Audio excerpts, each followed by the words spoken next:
That's all the money that me walk for. A 2 pound note and a guild piece. A 2 pound note and a guild piece. A 2 pound note and a guild piece. This is all the money that me walk for. I said money, neighbor, money, neighbor, money, money, neighbor, money, money. And I don't want you conniving money. Oh, Joseph. ASK Promotion presents Countryside Laughs, Saturday 23rd April at KAMS Place Sideline ng Buxton. Showtime 6 p.m. Tickets $1,000. Non-stop laughter. Countryside Laugh. You know, this is the thing I can't take with you. You guys are like, if I win this lottery money, I don't cast you aside and go on a shopping spree with women or something. Well, you said it, not me. Nowhere in my argument did I mention anything about women. But that's a sure way of that thinking. You know, yeah, a woman has said, good. And since you hear about big money, you guys get different. Well, we will be fools if we don't get different. And my mama didn't raise a fool. The Lottery, written by and directed by Sharon Cadogan-Taylor and Ronald Hollinsworth. Don't miss The Lottery.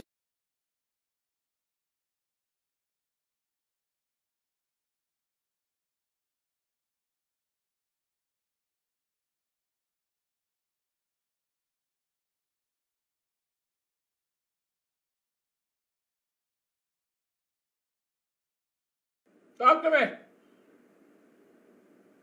Some of us are simply freeloaders.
Perhaps I messed up, you know.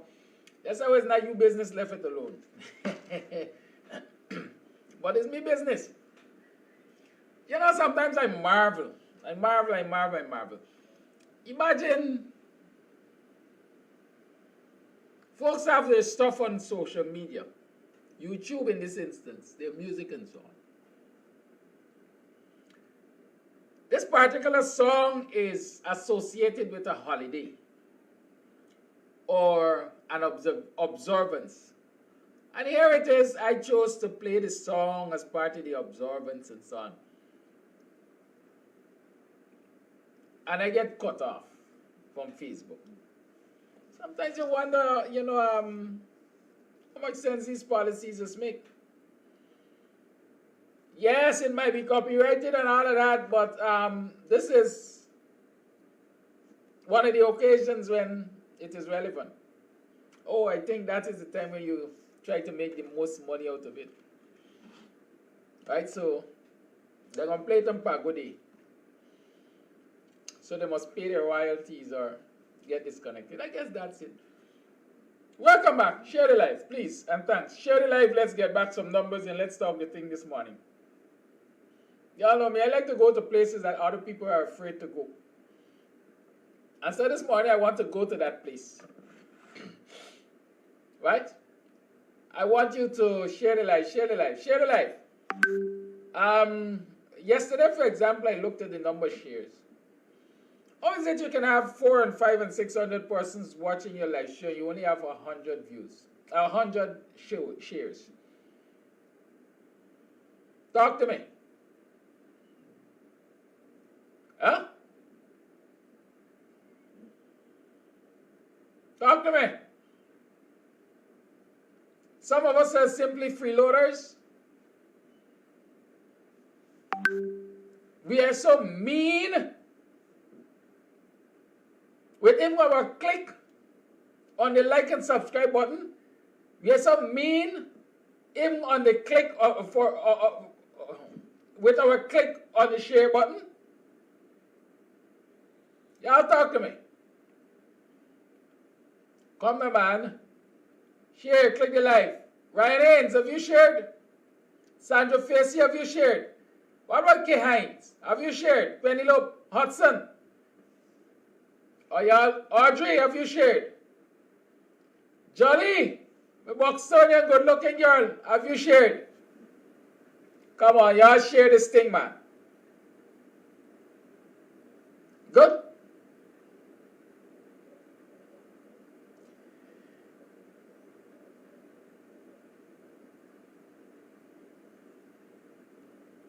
Yes, Vibert White, it's going to be the same reaction, so I don't have the time to waste to play it again. Come the man who have no sense. A big but I stupid. Right? Y'all gotta share to groups and so on. Like Roger, can I know you're in the PPP group? Share it to the PPP group.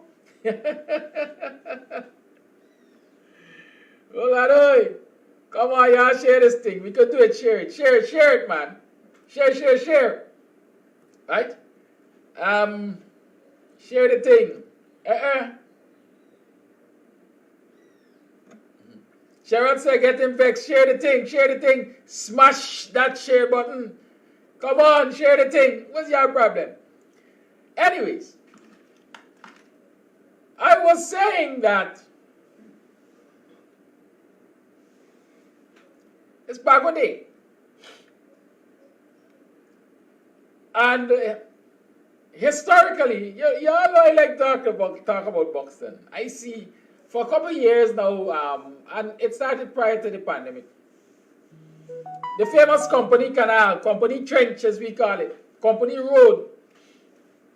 The youngsters started getting out there and Pago and having Pago Day and having fun and so on. And then they developed it into an economic activity. So on Pago Day, you usually have this big to do. As I'm observing, it looks as though it's going to be big this year. Always Stung over a number of years became known for one of the biggest Pago festivals around the country. So much so to the extent I want to argue that it might have challenged the quote-unquote official festival at the stadium. Right?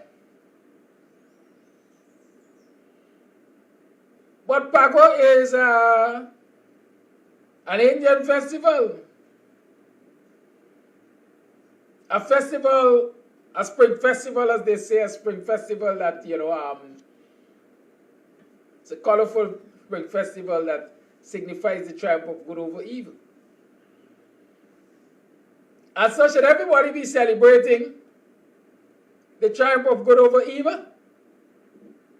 Naturally, we will say yes. Everybody should be happy that good has triumphed over evil.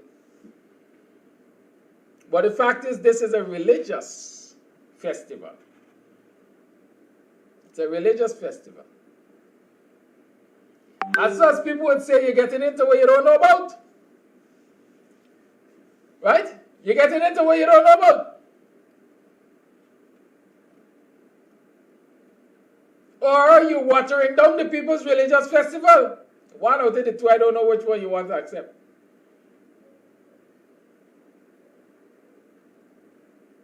But y'all know me. I like to go places that others don't go. So here it is in two predominantly black communities, Arbiston and Buxton. You want to have big Pago festivities today. I don't know what the ethnic makeup will be. But I don't know.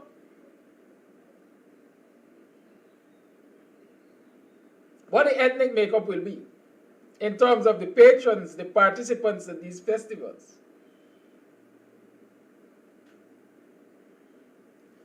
Right? But I know a lot of folks looking like you and I are going to be out there having fun. I'm not sure many of them would be thinking like the Indian sister who said, this $3,000, that they want for this blouse to be played Pago in, could buy food and put in the house. I don't know how many will think like that. I don't know how many will say, this $3,000 could buy something to put in my children's lunch kit. Or the textbook that my daughter they want all the time.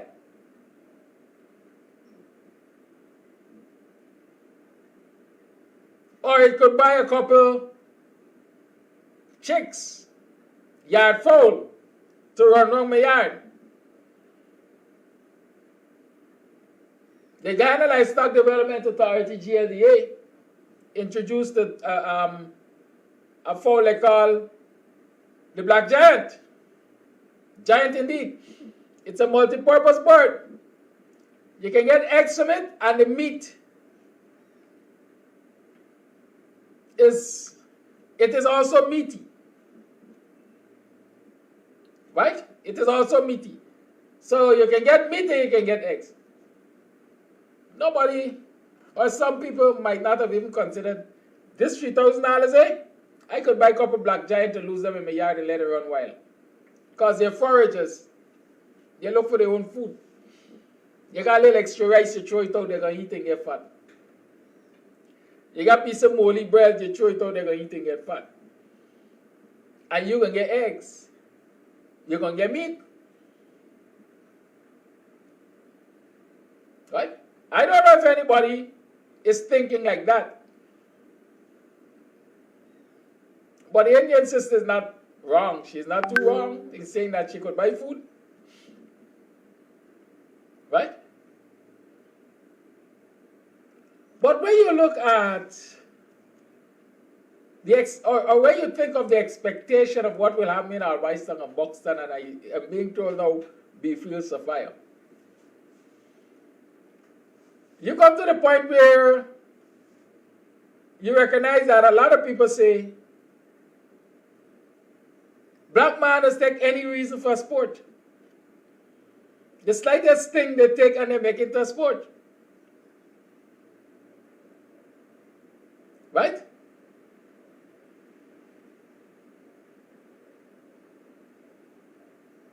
But sport got significance. At least some sport got significance. Look at the numbers.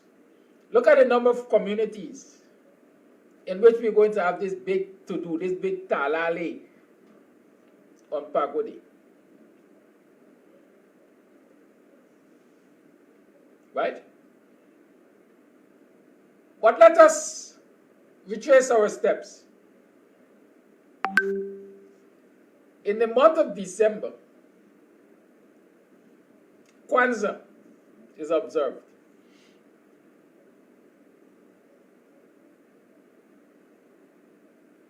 Kwanzaa is observed.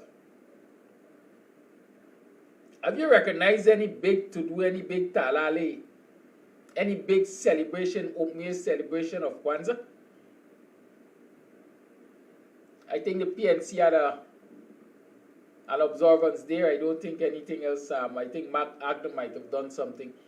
But have you seen any big community-based celebration of Kwanzaa? Even where organizations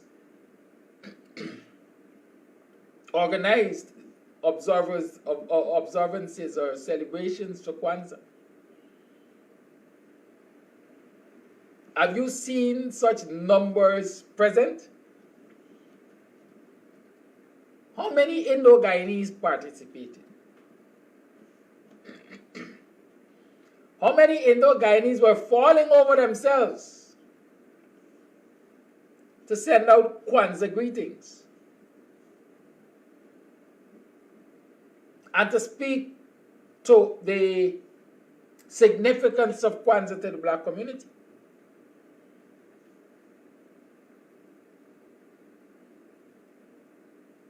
I left it for you to be the judge. Let's fast forward. August 1st is soon approaching. We've seen observances, Emancipation Day observances. How many of our black villages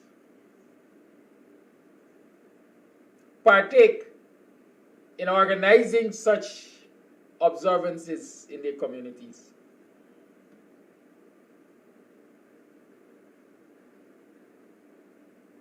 How many? Have you ever seen a big event such as this one in Albistown for emancipation? Well, Buxton is exceptional. Buxton leads the way, if I can argue that. Buxton always has its emancipation observances starting on the night of July 31st. Well, usually a week or two before, with symposium and so on and so forth, lectures and discussions and other things in keeping with the observations. But outside of Buxton, outside of that place in Borbis, right? How many black communities do you hear? Hope Town in Borbis. How many black communities do you hear have observances, have these open air celebrations?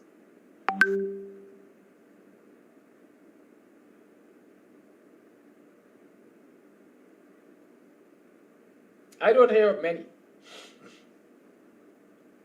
And so I'm saying, listen,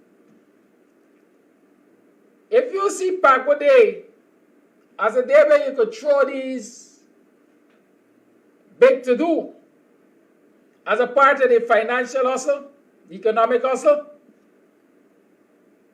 because you're going to make it then, fine by me. But then you must see times like the dates of Kwanzaa or emancipation as the opportunities, even if not to get big financial gains. You must see it as the opportunity to keep your culture alive in your community. Because financial or not, what you're doing right now is keeping the Indian culture, Hindu culture alive in your black communities. Pagwa. Everybody in these two black communities, like it or not, and there are certainly others, right? Everybody in these black communities that are having these big Pagwa observances, I take your bet. Well, not everybody, a lot of people look forward to Pagwa Day every year in their community, whether they see it as a financial hustle or otherwise. But psychologically, what you don't even understand is you're promoting another man's culture in your community while you're paying scant regard to your own. So even if you see it as a financial hustle, fine by me, make money. That might say get rich or die trying. Catch your hand if you can catch your hand. Things tight. Right? But also take the opportunity to preserve and promote your own cultural practices in your communities in like manner. In like manner. Emancipation Day in Buxton is practically dead. There are no major activities in Buxton on Emancipation Day. The major activity in Buxton during the period of emancipation is on the night of the 31st of July, ushering into the 1st of August. And you have the big celebration then, and everything gets shut down. After that observance, on the 1st of August, you really have nothing happening in the community except the community feast and so on, where we feed the elders and so on. Right? We don't have this big to-do in Buxton or in Arbaistown and perhaps many other black communities on Emancipation Day or on the Kwanzaa days. But there's also another significant day. In fact, thinking back, the observation that was at the PNC headquarters wasn't Kwanzaa. It was Ghana Day. Yes. Right? Do you know February is Black History Month? We are now in March, right? How many activities can you identify for me that were conducted in the month of February to observe Black History Month? I mean, we argue that you can't restrict our history to 1 month. Fair enough, our history can be restricted to 1 month. But we can draw attention to our history in 1 month. And whet the appetite of our children and other people's children to want to know more about our history.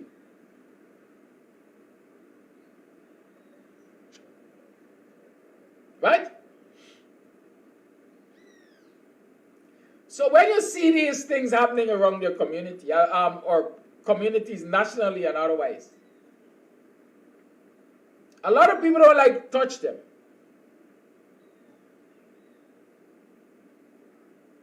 Because they're afraid of being called racist, racial, divisive, couture, right? Electac, and stuff like that.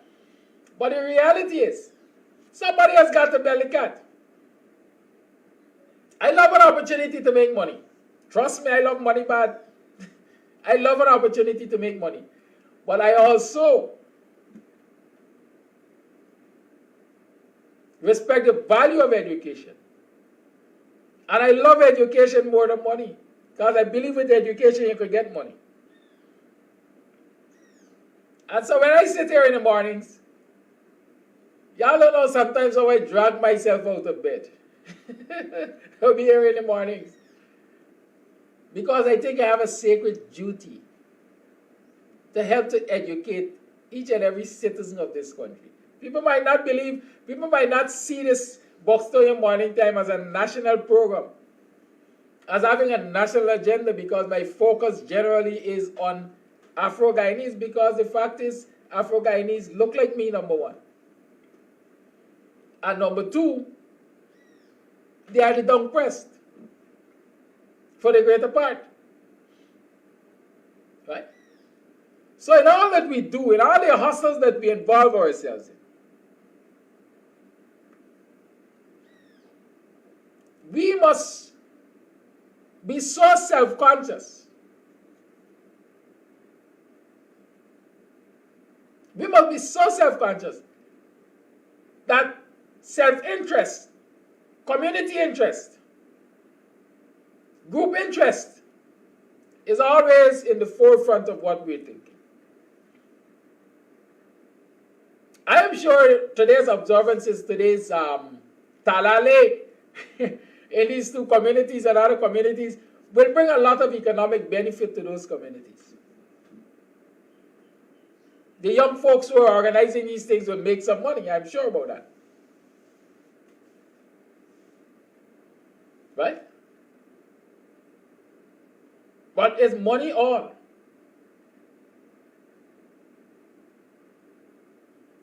Is money all? Money triumphs your cultural practices?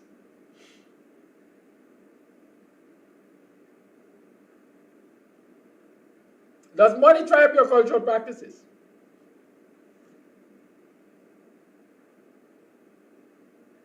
I don't think it ought to. Right?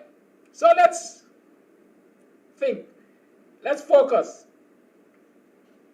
And as much as we use these opportunities to make some money, we must also use our communities in this similar way to promote our culture and cultural practices. Because until you acknowledge and you big up and you promote your culture, you are neglecting that thread which connects us together. Culture is that common thread which connects us. And part of the problem we have in our black societies, in our black communities, is that while some of us are seeking to embrace and promote our culture, others are demeaning it. I usually say one of the weaknesses of black societies, black communities, is the fact that we're so divided in what we do. We have Anglican, we have Catholic, we have Methodist, we have Pentecostal, we have Rastafarians, and a whole list. Jehovah's Witnesses, Adventists, and so on.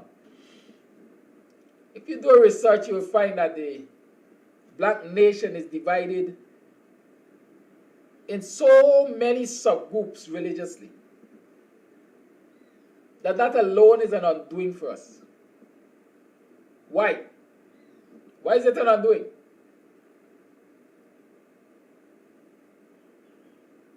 Because when you come to the cultural practices, the real cultural practices which are to hold us together by that common thread, you hear that as a Christian I can't partake in libation.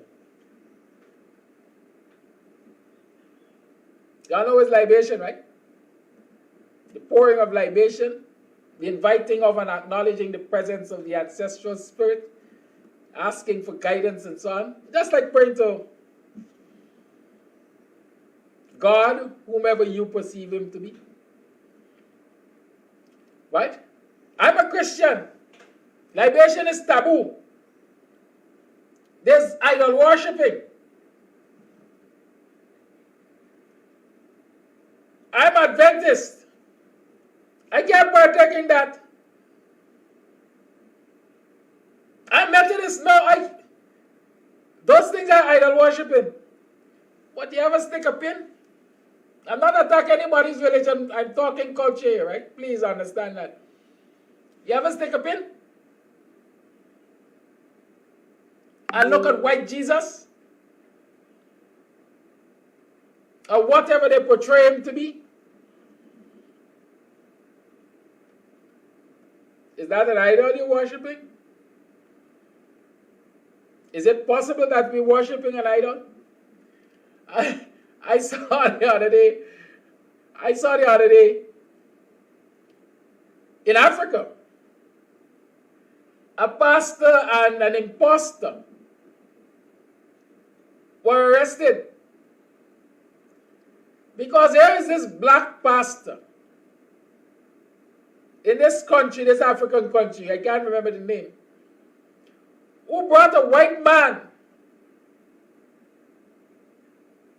a quote-unquote look-alike to Jesus the Christ, and convinces congregation and the community at large that this is a Christ returned. I don't know if you all saw it, but this is and people bought into that crap. And there were big celebrations in the street and so on. Like I usually say, the people say, black man look for anything for good sport.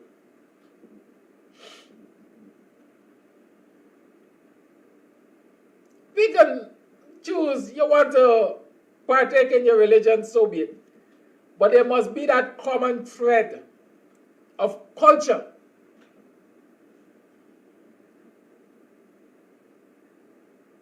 That holds us together. And so we have to promote the culture. First and foremost, take pride in you, your culture.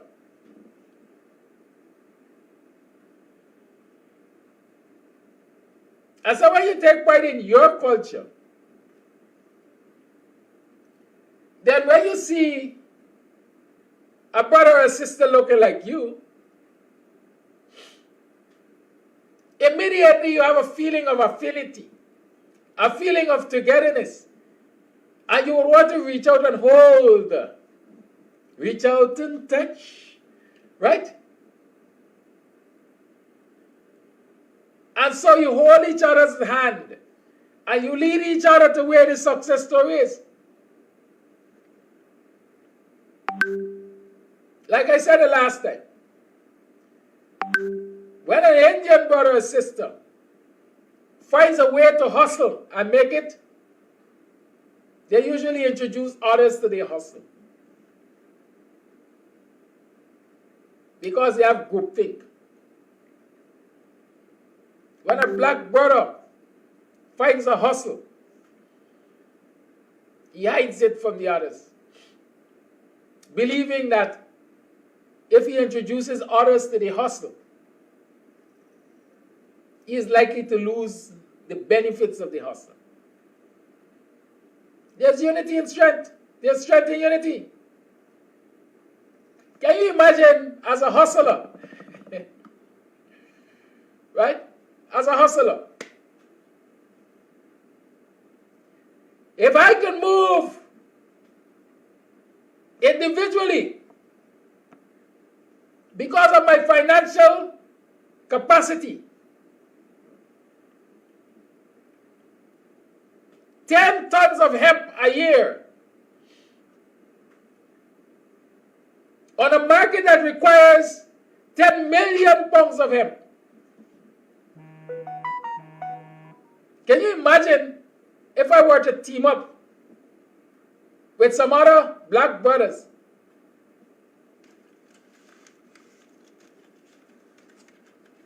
What section, what portion of that market we can control? Because you have to know it all how to move the hemp. You don't have the kind of capital to move the volume. But linking up, connecting with those who look like you and have the capital like you, have the capital and are willing to invest with you, then you can control a big portion of the market. But then though, we hold it to our bosom, we don't try to do anything together.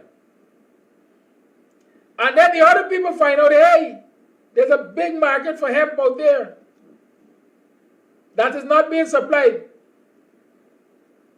And they pool their resources together and overtakes the market. And you get pushed out, you're left with nothing. Right? Because we don't have that connecting thread. We don't see. I saw the other day, for example, I think the IDB refused to lend some show-based company, whatever the name, money to execute its plans and programs. You check the list of people who are part of that show-based business. And you will realize that it's not one man investment. There are several persons involved. Several individual entrepreneurs, businessmen, whatever you want to call them, several of them pool their resources together to form this business. One of the things which can make it possible for them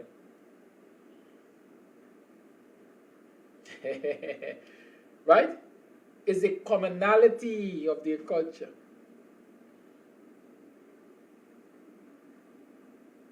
They're divided into 40 different groups. And because I'm Rasta, I can't deal with the ballad, and because I'm spiritist, right? Because I'm Jordanite, I can't deal with the evangelical and so on. For the greater part, you would find them either Muslim or Hindus. And if you look at the PPP, the Hindus and Muslims in this country at least are getting together to rob the people of their patrimony. Good? A lot of people tell me that our problems are rooted in slavery, the experience of our ancestors. Our ancestors came off of those slave plantations and they worked with each other, they trusted each other. And they were the closest generation to slavery. So how can you tell me that so many generations after we still got this distrust? It's a cheap excuse. My friends and I, we just cuss out on it ever so often. Yes, there were plantation trouble, but the people closest to that era overcame, achieved, I dare say abundantly more than these generations, which are farther away from slavery. But we continue to hold on to this thing. But listen, if the experiences of my ancestors were supposed to have me behave in such a negative way as many of our people,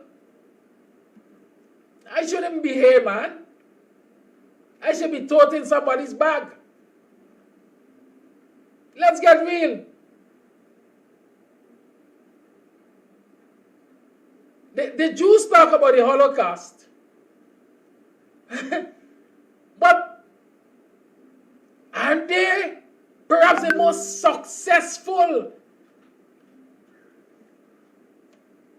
people on the face of the earth economically? They don't forget the Holocaust. They do not forget the Holocaust. I'm not saying we must forget slavery. I'm not saying we must stop demanding reparations. I'm not saying any of that.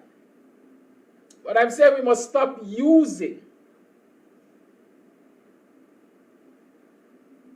the experiences of enslavement in a negative way and say, blame it for everything. No. The generation that had that right are long gone. They are our ancestors. And they have left a rich legacy for us. We should learn from their experiences, their positive experiences. So don't come tell me nothing but, right? I'm enjoying this discourse. I'm really loving it. I hope you are too. I ain't gonna cost me after. Right? Because you know Fridays are free talk Fridays. And I like to choose Fridays to talk about us. Right? Let's talk about us. A lot of the people telling about slavery don't know nothing about slavery. Because they haven't taken time to understand the history of the ancestors. A lot of people believe that their history is about Emancipation Day on the 1st of August. They do nothing in relation to the history and culture from January 1st and after August 1st. Nothing. So we dress up every day, we go in the national park, walk around, listen to an artist that actor might bring. And that's our Africanness? No, no, no, no, no. Right? Sometimes I marvel. Right? We send our children to learn to make roti and cakes and pies. Right? European, Indian stuff. That's a fact. Is there a class at Carnegie that teaches you how to make conky? Answer me. Do we take time in our communities to teach our children how to make conky? How many of our young men and women can make conky?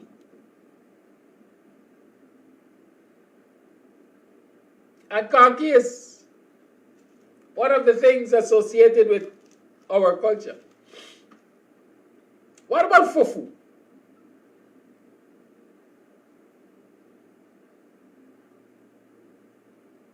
They got a thing, is it ackee? Ackee and saltfish, yes. How many of us teach our family members how to do these things?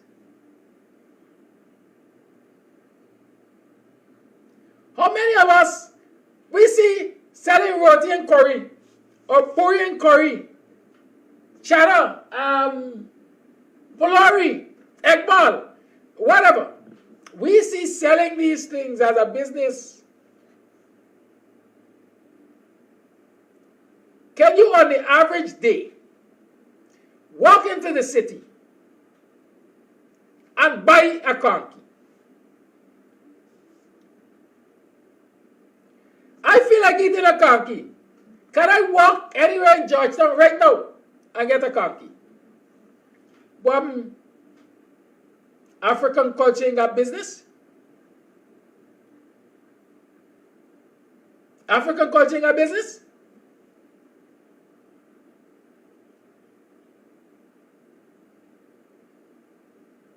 Yes, we have those who are doing the tie-dyes and so on. Great.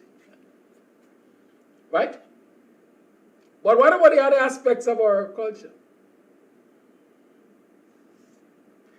But every household, you got people who could make roti, who could make a pie. Right? This discussion can go on and on and on. But I think you get the gist of the matter. Let's talk a thing. Before I open up the lines, I got one for y'all. I found that one lal, right? I found it. Daram, lal, I found it. Let me see where it is to you. I want to share it with you this morning. Oh, come here. When we were youngsters. Seriously? You weren't that bad? When we were youngsters in Buxton, growing up, there's a certain chap who is associated with the PPP. He always talking crap. BUXTONIAN chap. Right? The man had a certain kind of aggression when he saw skirt tail.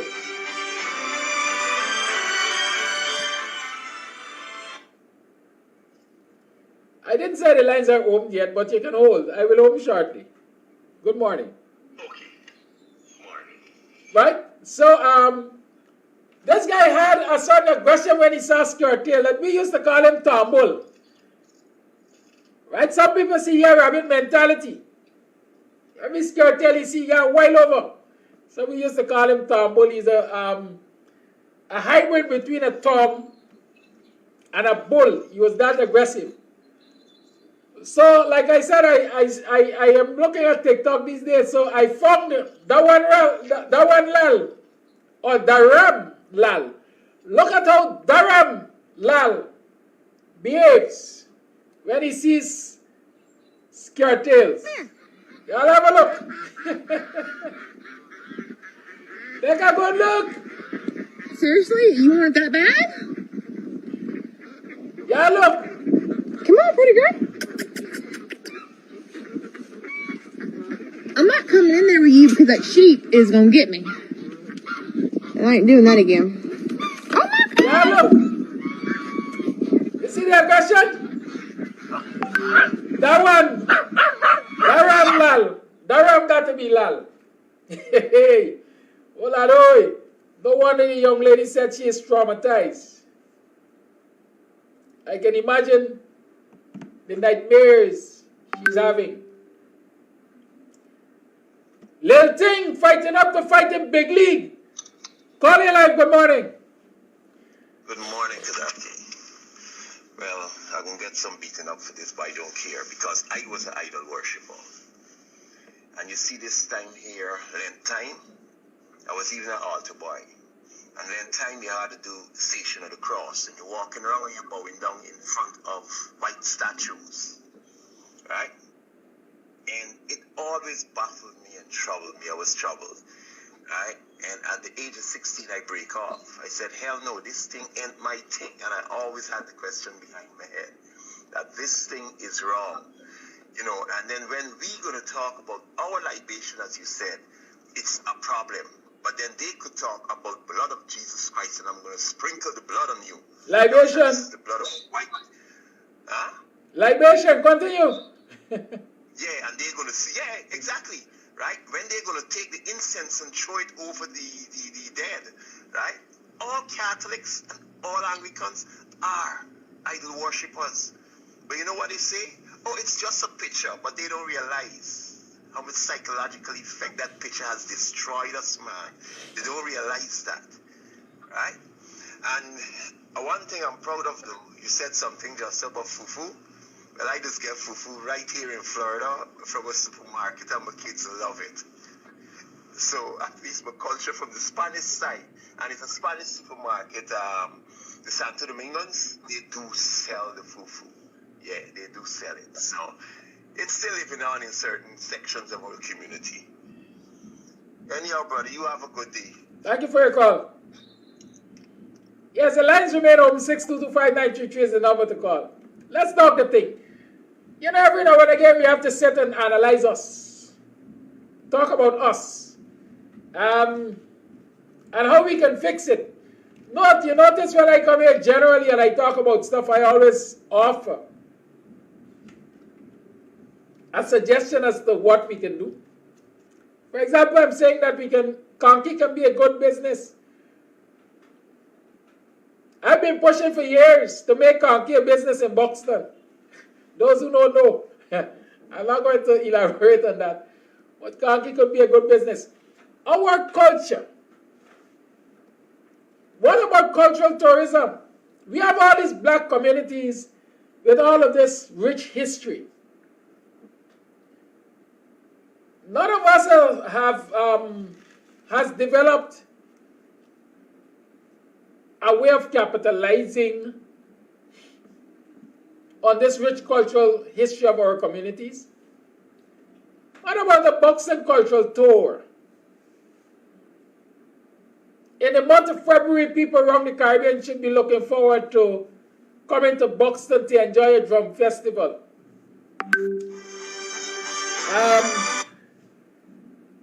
I understand stick fighting was one of the proud traditions of our ancestors. How many of our youngsters know to stick fight? That they can put that on display. Right? These are some of the things we must explore. Not only fighting up with other people's culture. Call it live, good morning. Yes, good morning, Mr. Kadaki. Good morning, everyone in the diaspora. You raised the question about how much did we celebrate our African culture in February. And I was thinking the very same thing. And I was also saying to myself, well, at least every day when I called the Buxton Morning Show, I felt as though I was celebrating something about African history and African struggle. Every day on the Buxton Morning Show is a black celebration or a black cultural issue day. Honestly, honest to God. So, I mean, for those who are conscious who know if you're interacting with the Buxton Morning Show 24/7, it's about African issues and how to uplift African people. Now, black economics is a close cousin to politics. Politics and economics are two cousins, first cousins, belonging to the same family root. Marcus Garvey came and spoke about black economics, and I think we should really have some more interaction in Guyana on these forums about Marcus Garvey's economic plan. It was good then, and people in America, most of the successful black liberation movements around the world started with Garveyism, the UNIA, then and now. Rastafari, the Nation of Islam, that clear economic program, the Nation of Islam program, the Black Liberation Movement, Pan-Africanism, all inspired by Garveyism. Successful then, successful now. An economic program of great success. Talking about African Guyanese economics. It's a great topic you raise, Kadaki, because you could get economic power, you could get political power, you could get military power. Economic power is an important component for us every day.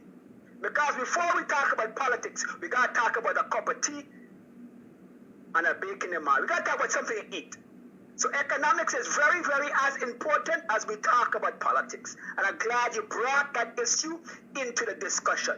Because we could either fight political power or we could fight for economic power. And Jagan decided to go for economic power because he couldn't get political power. Okay, so I'm just raising an issue of how important economic power is. A man, I think it was the Rothschilds, in a book called The Day the Dollar Died, he said, I care not what politicians do. Just give me control of the banks. And through the banks, through economic power, I'll control everything else. I'm glad you mentioned Kanki. Because we need to get about Kanki as much as people talk about Puri and everything else, and curry and this and that. Okay, that's not our culture. But we have been assimilated. Some might vex, but you have to look at ourselves. We have been assimilated. We've been maneuvered into a corner.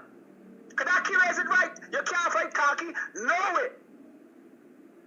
Not even on a good day, you can't fight Kanki. Not even a lady at the back door, at the back gate, at big market. She always sell Kanki. But she will sell most African things.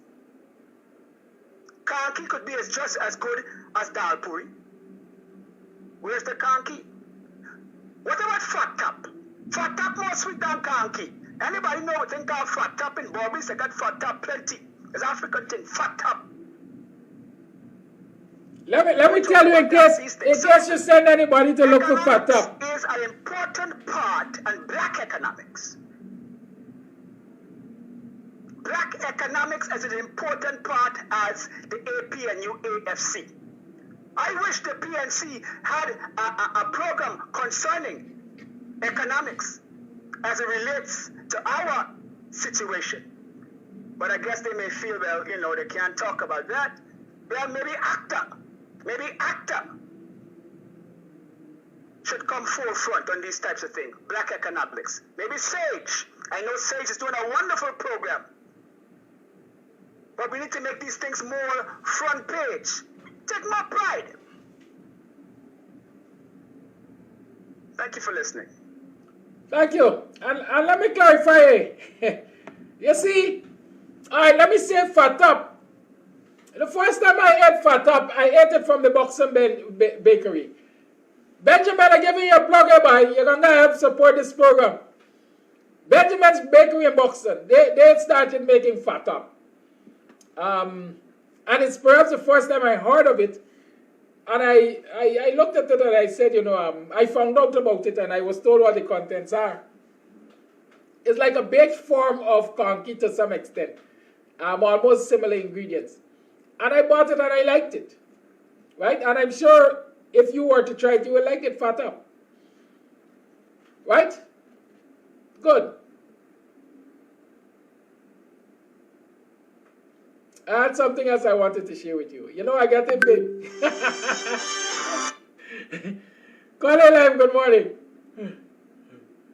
Oh, caller, hold your line, please, before I forget. And I'm not knocking anybody here, but I'm pointing out, this is where sometimes we mix up what we know. I see a lot of people talking about ackee as in the fruit. Right? But ackee and saltfish, unless I am misguided, is not a fruit. Ackee is something that is made from, is that the right name? I can't. I think it's breadfruit. No. Cornmeal, right? It's a mix of cornmeal and they put young oko inside and all kinds of things. No. It's what name? That is cuckoo. Cuckoo. You see? Cuckoo is with the young okra, you boil it with salt beef. Yes. And you put in the cornmeal and you stir it with the cuckoo stick in your mortar. Very well. You see? That is why it's good to stop and clarify. Right? Because I'm mixing up my cocoa with ackee. Good. Yeah. Right? But when last you heard somebody talk about making cuckoo? Do you see cocoa on sale in this country? And you serve it with a nice gravy and so on, right? Yeah. Yes, Rhonda, go ahead. Thank you. You will have that at my show on the 21st of August in Den Hampstead, my African show. You got to pay for this advertisement. This is a business. Go ahead, Rhonda. Did I give up pay you? It's all right. Today, people, I always different. I will send out Pagwa greetings to Pagwa people because on the program, there are many Indian persons who do make comments. Some of them may be financial contributors to the show. And if we want to have an inclusion of people, we should be a people who could send out greetings to everybody. Don't mind they have dominated Christmas more than us. That doesn't mean because we send out greetings to all other religious sects, we are taken away from ourselves. People will talk that black people, Africans mainly, are attracted to music. And if you look at our people, we are always represented by drums. When you beat a drum, at first I used to hear drum and then used to bother me. But later, but it's back a few years ago, I got into drum things. And there is a particular group of boys who would beat drum. First, it used to be on Regent Street. And I would go and put a donation and I would tell them, I said, don't. The leader said, don't. And he know me good. He said, Mommy, I ain't going to do it though. Because when he start beating a certain beat, I come. So we, in our nature, when you look at Roots tell us that this man went to get a stick, a piece of wood to carve a drum, and he was snatched and brought to the shores of the Western Hemisphere. Come Babylongo, and this is the root story. And once you hear a drum, a true African cannot move. Hence, music attracts us. So it's not a race thing, it's just that. And when you as a person with a show like this can open your show to play a piece of music for the other race, that shows that we as Africans, we are a broad and fair-minded people, most of us. We don't only talk about love and talk about inclusion. We accept everybody. And you opening the show with that, there were some critics, and look at the critics' comments, and now you could like and re-comment on the person. Some of them were good and some bad. But I send out Paco greetings, and you enjoy your day. Bye-bye. That's my take today. Thank you. It's 622-593. It's now 8 hours 32. 8 hours 32. 622-593 is the number to call. Let's talk a thing. Y'all see Daram Lal? A purpose with bag. A sheep trying to satisfy a mare. Well, I don't know how that's going to happen. And that is traumatic when you even think about it. Hold on, it's Friday. We lose stock Fridays. Don't worry yourself. At 8 hours 32, the lines remain open. Call and let's talk the thing. Let me see if there are any voice notes.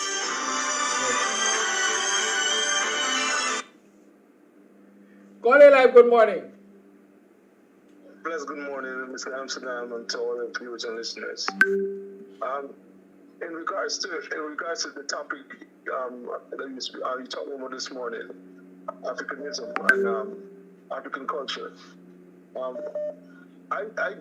was born in Guyana, grew up in Guyana. As a youngster coming up in Georgetown, as a youngster coming up, I never knew much about Africanism, and much for 1st of August, and I didn't even know about Kwanzaa, right? So the thing, first of all, I think I should partly blame it on the African leaders for not having the PR machine going as well as the India PR machine, because I knew about Pagwan, Diwali, and all those things going up, right? Remember, I grew up in Georgetown, and I didn't know, but and the only time I ate African food was when either 1st August or if I went into the country of the East Coast, Buxton, and those other villages. When I go there something like for holidays and over the river sometimes. So I really do think that the message about Africanism was not spread enough in Georgetown, right? I only became Afrocentric because I think I label myself as Afrocentric right now. I became Afrocentric in my late teens, early 20s, and I had to. That's when I started traveling to Europe and North America, right? So I did not know about most of those things, and right now, even to like some of the men, the things that you're talking about, kanki and all these different African meals, I wouldn't be able to look at it and say, well, this is what or whatever. I wouldn't be able to label it because of the same situation here. And I've eaten it before, yes, right?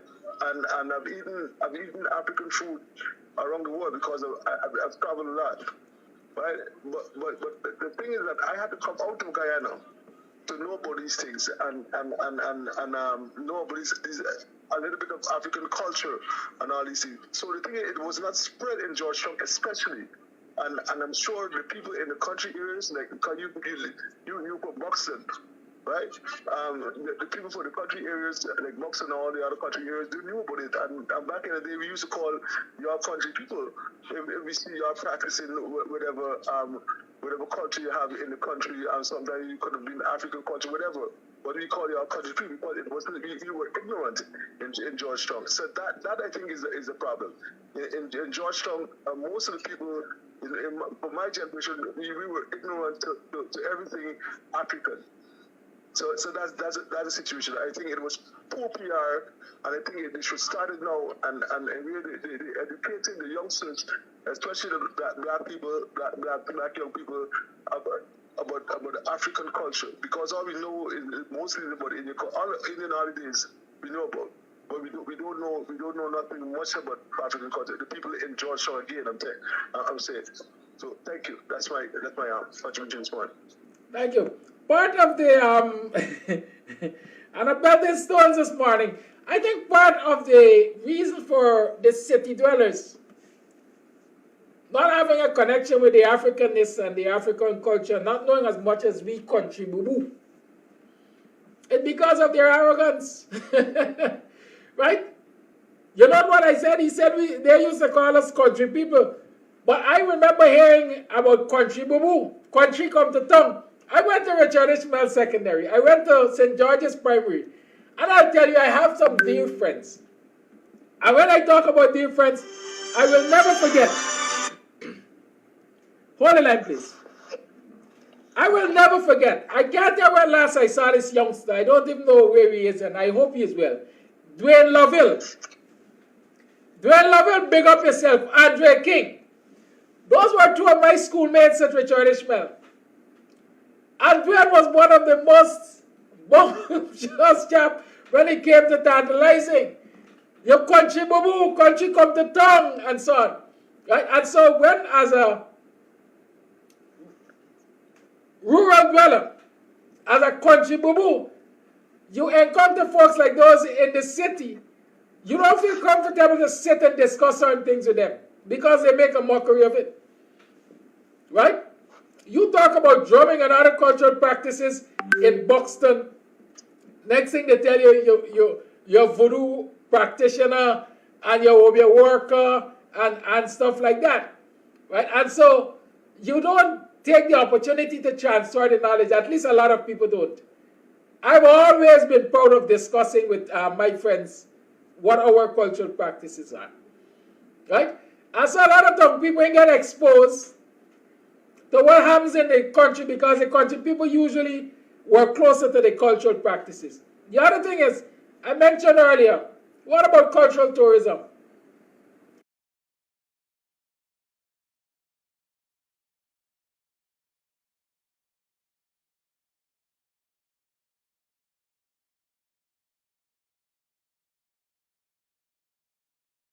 ASK Promotion presents Countryside Laughs Saturday.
Welcome to another program of BUXTONIAN Morning Time. Well, you've been at it since about 6 o'clock there about.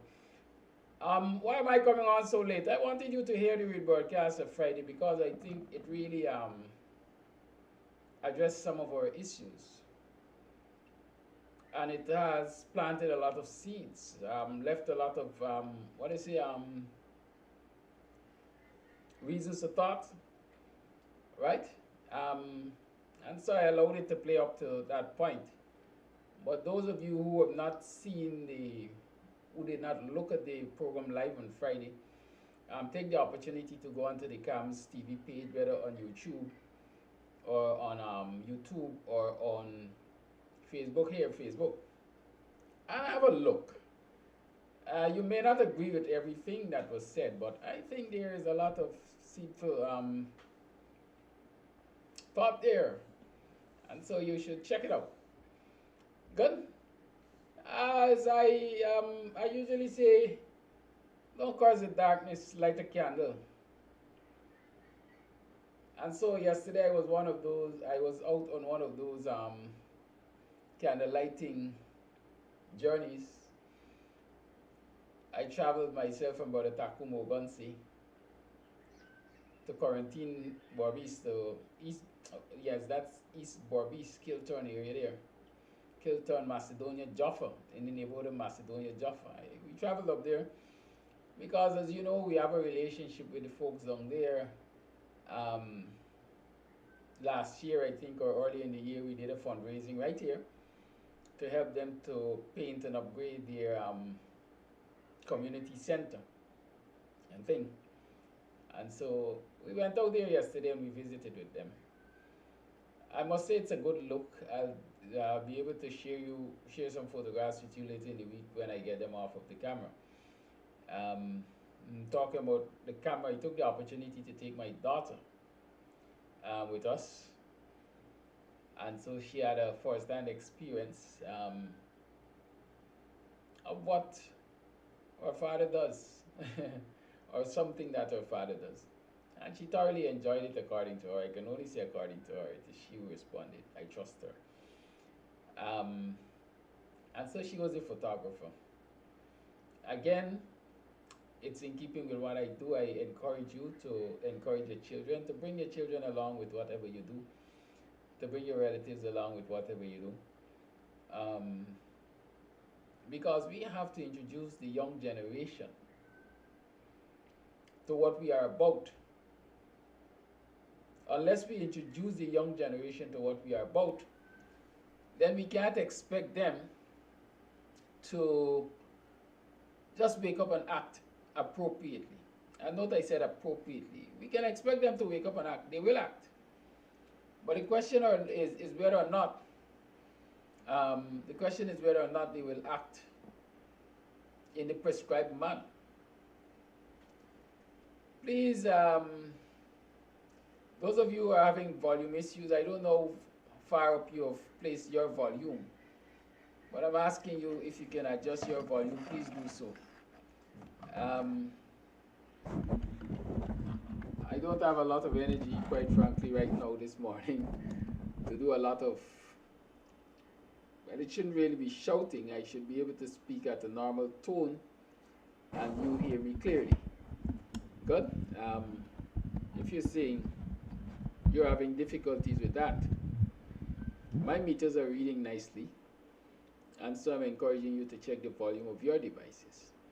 You know, it's one of the things we are guilty of.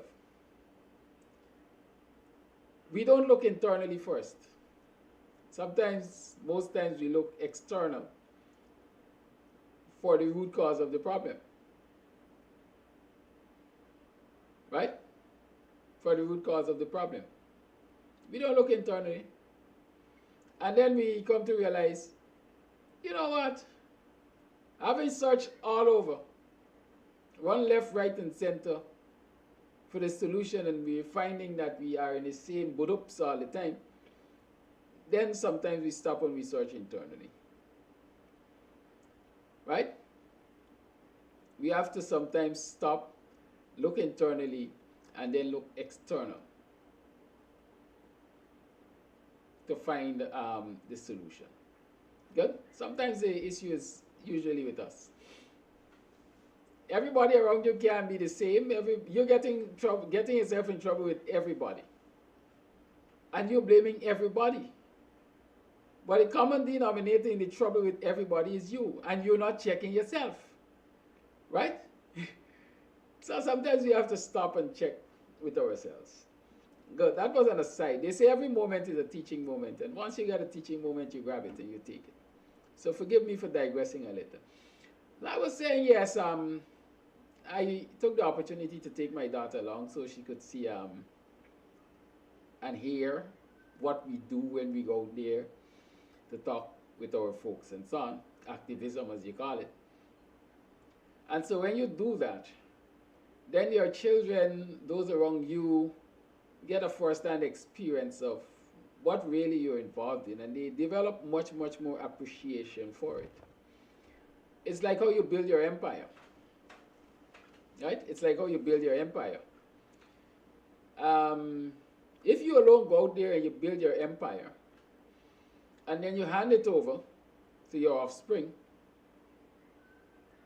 he or she or they don't know the sacrifices which you put into building that empire.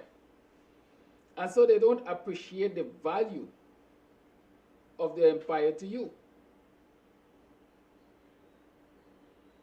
Right? And the first opportunity they get,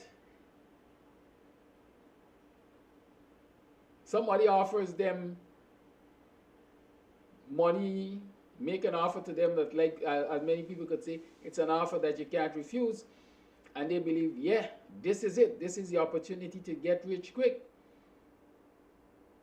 Right? But they see that as an opportunity to get rich quick because they really and truly don't know the value of what you handed over to them. There's so many anecdotes out there. There's so many stories which are told of how parents tested their children's respect for the work that they have done in terms of preparing for them. How they appreciate it. Good? So if you build the empire alone and you hand it over, then nobody really recognizes what went into building that empire. But when you can call your folks along with you and say, let's build, then they have a sense of ownership. They feel that they have played a part. Right? They feel that they have played a part in building what has now been handed to them. And they, in many instances, place a bigger value on it. And so every opportunity you get to take your folks along with you on the journey, do that, because in the long run, I believe it will only bring positive dividends. Right? Do that. I learned a whole lot of things. We learned a whole lot of things when we spoke with those folks over at Macedonia, Jaffa, Kilturn yesterday.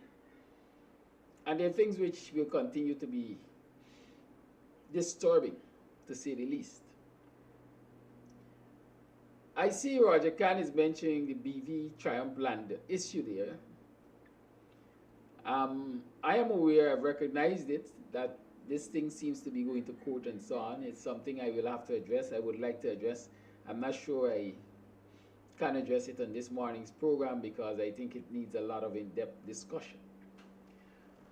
But it has some linkage, some relationship to what we learned in Macedonia, for example, in the Macedonia Jaffa in this area. Part of the problem we have as a people, and I keep saying it, we are too individualistic. We are too individualistic. We don't think community, we don't act community. At least a whole lot of us. We only remember community and those around us when we find ourselves in difficulties. As old people say, when you find yourself up shit creek, then you're looking for the community as your paddle to bail you out. We have to change that. We certainly have to. It's never too late. We just got to start working on ourselves. Good? Now let me say directly, over at Macedonia, Jaffa, Kilturn, things not regular. Things are regular. Let's start by talking about the rice issue. Last week we discussed the protest by rice farmers in Berbice. We talked about the protest by rice farmers in Essequibo. We knew that the government had committed to the rice farmers in Berbice, listen, the price will remain at $65,000 per ton, because we have made certain arrangements with millers. For example, the export commission has been reduced from $8 per ton to $6 per ton. Right? The scanning fee has been reduced by 50%. Up until when we spoke, there were promises that the government was going to be talking with suppliers of fertilizer to adjust the prices downwards in exchange for most likely concessions from the government. So in short, the government gave a commitment to rice farmers in Berbice, and rice farmers in Essequibo say, well, we are rice farmers too, and we need the same thing. And they too eventually had a meeting with the representatives of government. I'm not sure what came out of that meeting, but I would assume it is the same kind of discourse, the same kind of commitments. And so our resources are being used to alleviate a problem that exists among rice farmers, or exists between rice farmers and millers. The price. What is fair price? I had my say on that in terms of it being an unfair practice and so on. What I didn't say then was rice is private business. Rice is private business. But the government saw it necessary to intervene in a rice dispute between private producers and private millers. And they saw the intervention as necessary because the majority of rice farmers are their people. And so they see it as a problem affecting their constituency, and so they got involved. But this basically is government getting involved in private business. And so one will argue if the government can get involved in subsidizing the price of rice so that the rice farmers can be happy, what will happen when the swine rearers co-op or swine producers co-op complains to the government, which they have been doing since August last year, about the cost of feed and the availability or unavailability of feed to support the swine industry? What do you expect then? Naturally, you expect the government should intervene and grant subsidies and other things like that to make the swine industry, the actors of the swine industry, comfortable. As far as I know, like I said, the Swine Producers Association have been complaining since August last year. And they have not seen any help, really, from the government. I'm only pointing out that because if rice is private and you get involved in rice, then you should get involved in every other private productive agricultural activity to start with, to ease the burden on the people. You haven't seen that happening. Don't expect it to happen. Because in the other areas like swine rearing and so on, I'm not sure that the constituencies of the government dominate it. And so there is no real need there to intervene to appease this situation. Right? But let's focus, let's keep our focus for some time, a few moments more, on this intervention in private business, rice. The government has taken the nation's resources and giving it to rice farmers, committed it to rice farmers, rice millers, in terms of we are going to give you this and that and the other and the next, in exchange for you keeping the price at $65,000. So we are going to help to fund your operating cost so that you can keep rice at $65,000 per ton at least for the farmers. An agreement that basically is promoted in the media as having been accepted and working. But when we went to Borbis yesterday, Macedonia, Jaffa neighborhood, Democratic neighborhood, Kilturn area, it's a stone's throw away from Nand Prasad and Company.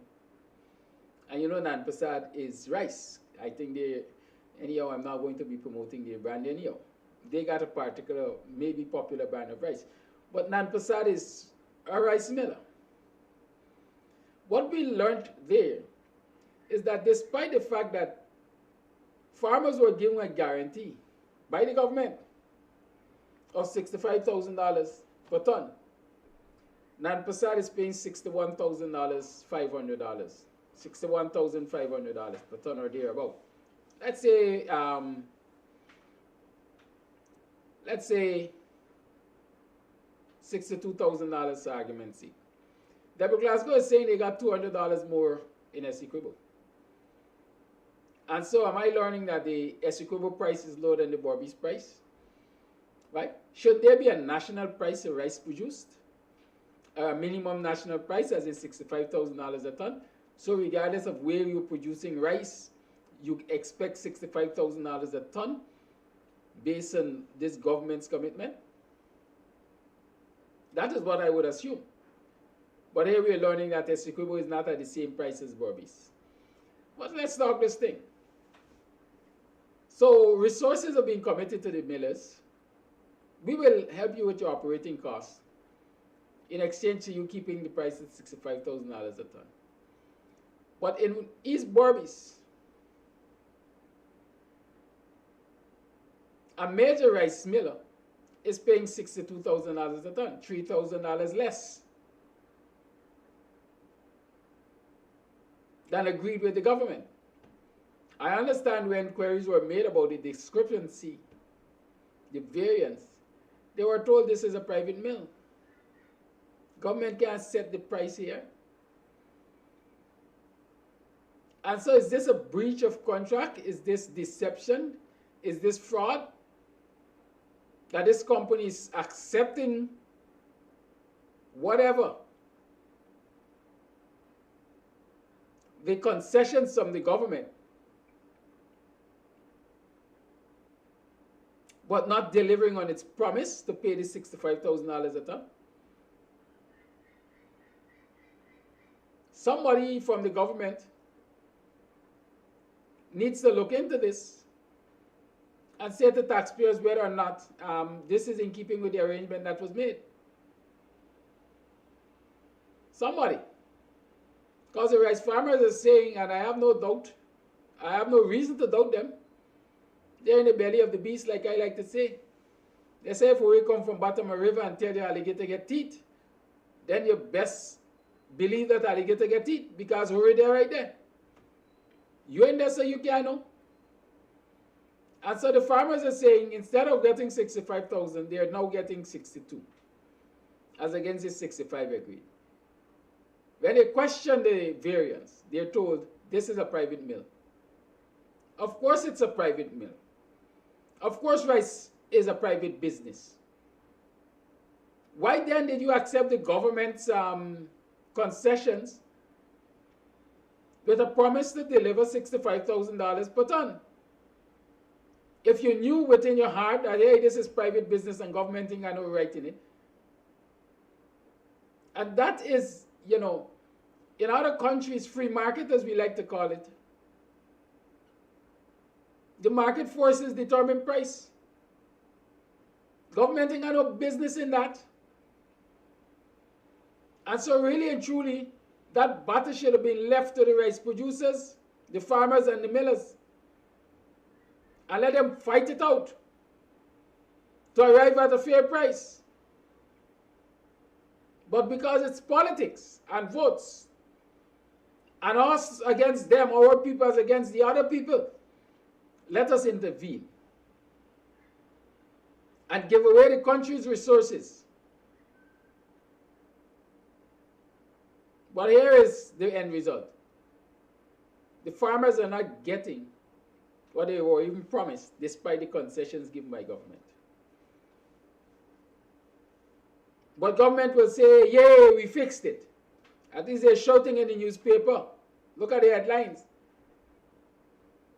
We fixed it. Not a promise delivered or promise kept, whatever. But go on the ground and investigate, and you will come to realize that nothing was fixed. The price is better than the $55,000 that the millers proposed. But it is not the $65,000 demanded and promised. But taxpayers' resources are still being used to give concessions to these very private millers who are not keeping their end of the bargain. And I always say, the government will allow them to have their way because they are the enablers of the cabal. And so even by these concessions that they're giving, they're simply paying back for the favors and the continued favors they expect out of these private millers. And so the nation's resources are being used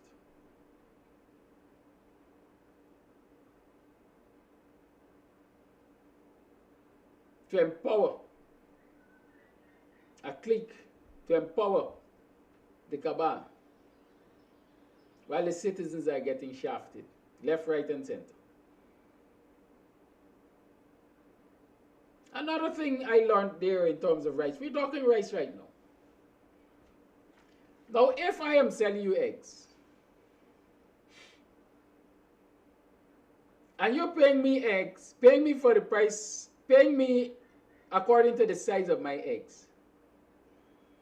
When I bring my eggs to you, and you decide, well, hey, I'm going to sort them according to size so you can get paid. Isn't it natural that I should be present?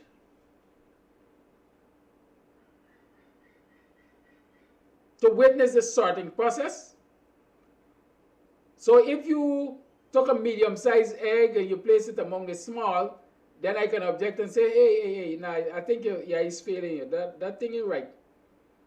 This egg is bigger than the small eggs. It has to be among the medium-sized eggs or among the large eggs.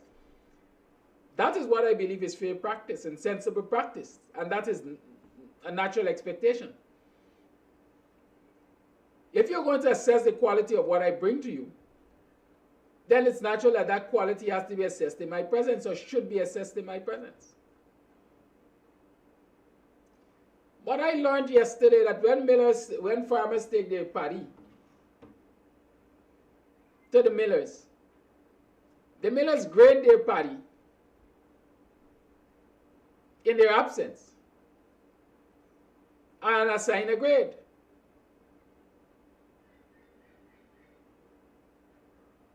Right? So you take your paddy, they take out a sample, they go into the lab or wherever, they grade it.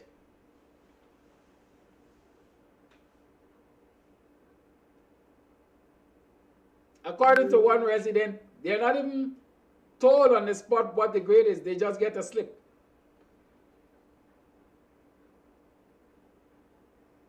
For payment. And when they go for payment, is then they get to realize, well, hey, this rice was graded C, D, E, F, Z, whatever, or A, whatever. That sounds like unethical practices to me. I should be standing there witnessing the grading because obviously there has to be an established process or system for grading. And then we agree, well, this is the grade of your rice. Look, we shelled it or we dehusk it, whatever they say.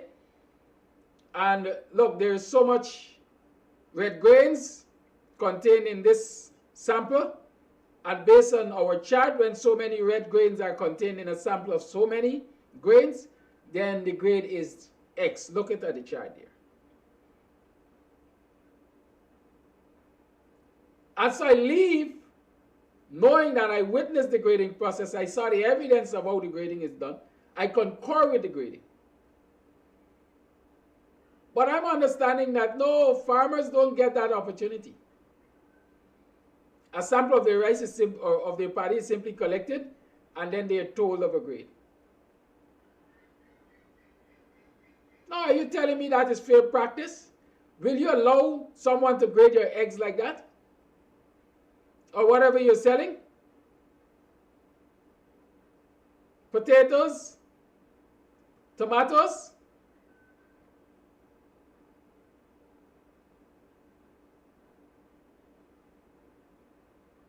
And so if the millers are a set of crooks and vagabonds, as many would suspect, then you will never get an A-grade rice. Or you'll never get a B-grade rice, because the price of A-grade rice is higher, and the price of B-grade rice is higher, or paddy, whatever they refer to it.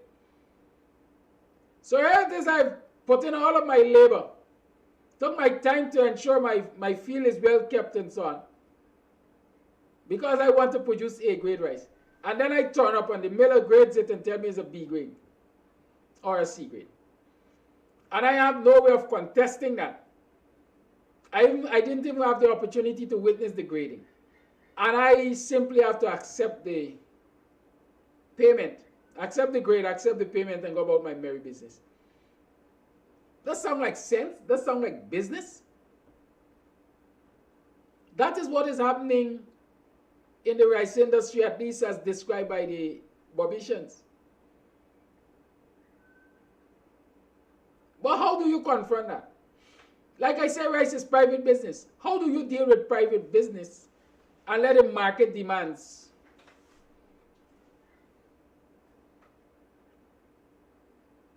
Let the factors of the market determine. First and foremost, I think it's wise for farmers to band themselves together.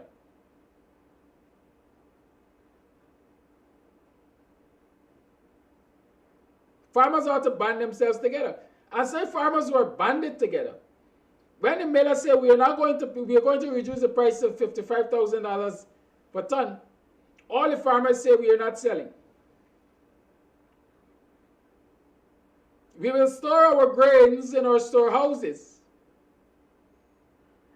until the price changes.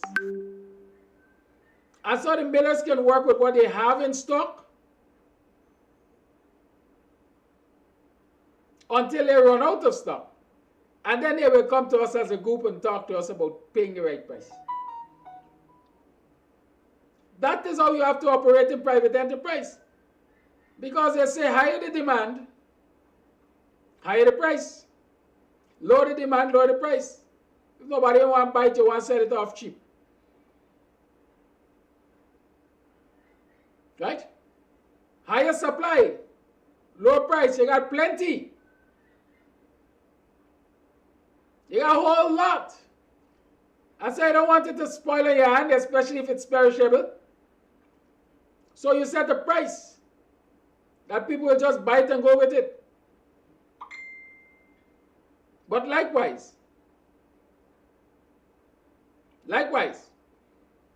lower the supply, higher the price, because more people would want to buy, but there's not enough to supply them.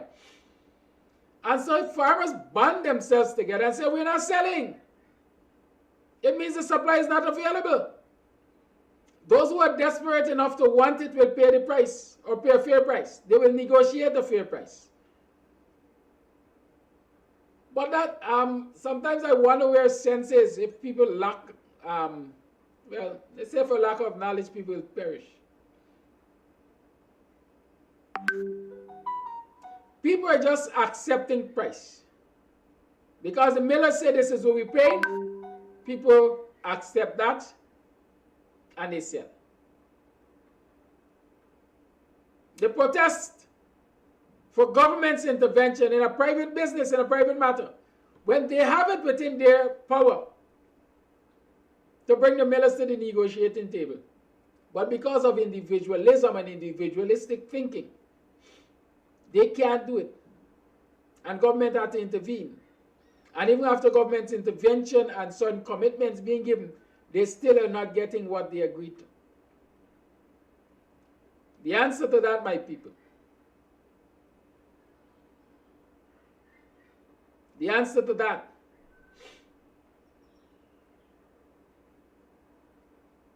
is to band yourselves together into a strong bargaining unit. And so when your unit bargains with the millers, everyone gets the same benefit.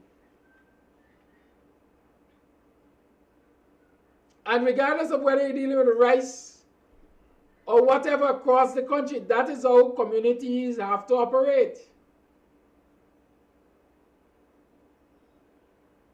When we go forth as individuals, then we go forth in weakness. Because, all right, you want to sell because we pay $55,000. They got 500 people there willing to sell for $55,000. So you could keep yours and let it spoil.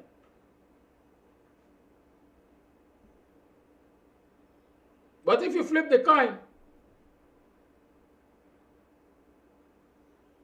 and you find 500 persons out there not willing to sell for $55,000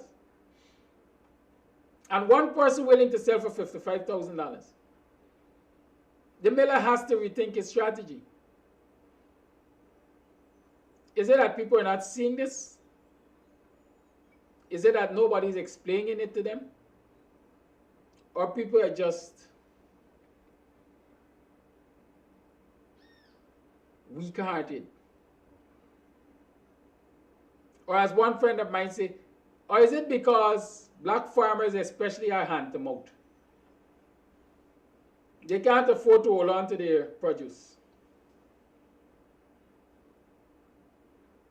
Because in the first instance, the inputs to the production of the produce came from the very miller.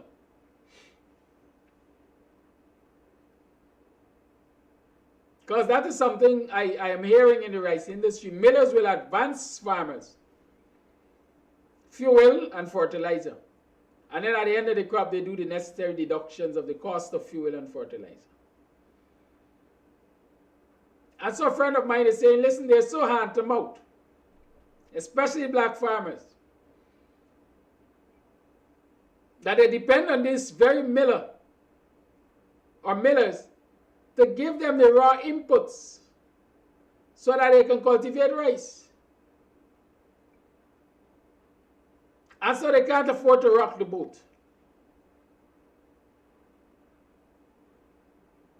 Right? Then you're simply, again, my friend's description, a rice planter. You're not a rice farmer, you're a rice planter. You're planting rice to the miller's benefit. Let's assume you want to get into the rice business and your first crop you have to enter into this agreement, this arrangement with the miller. Advance me some of the inputs and you'll deduct at the end of the first crop. Aren't you supposed to reinvest your profit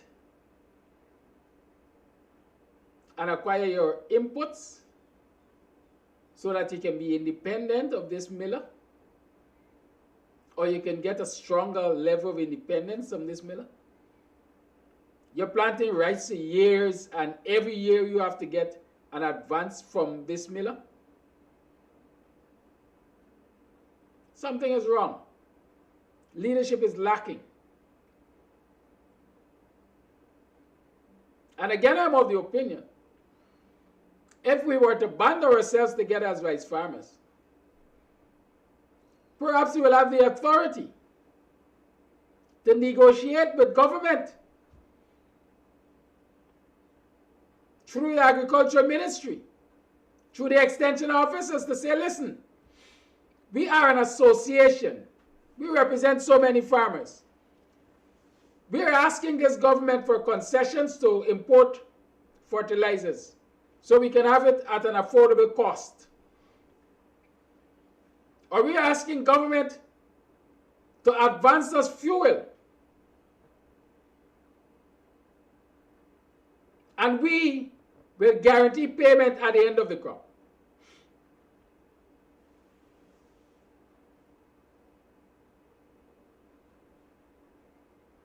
Right? Has anybody looked at that as a possibility? Mingo is raising the question of storage. Again, you band yourselves together, you have an organization, an association, whatever you call it, a strong bargaining unit. Does not improve the chances of you being able to construct a silo for storage of your grains. And so you strengthen your ability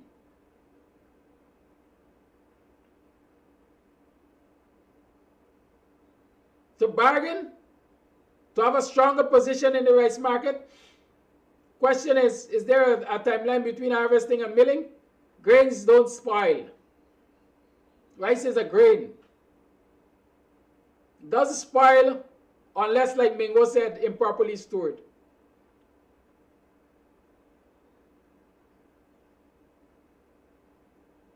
So we have to start thinking, and when I say we, I'm talking about these rice farmers all across the country, quite frankly. But I'm talking about the experience of those at Macedonia Jaffa or East Berbice in general. Have to start thinking about the strength that lies in unity or in the strength that lies in numbers.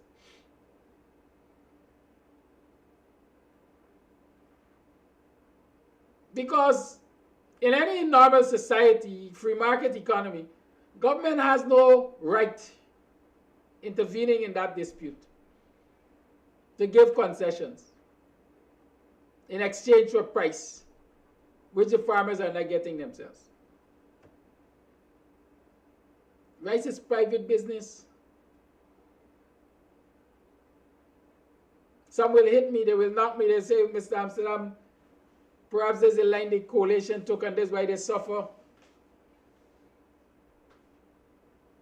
But I've heard coalition policy on some of these issues, and I think they're the right policies.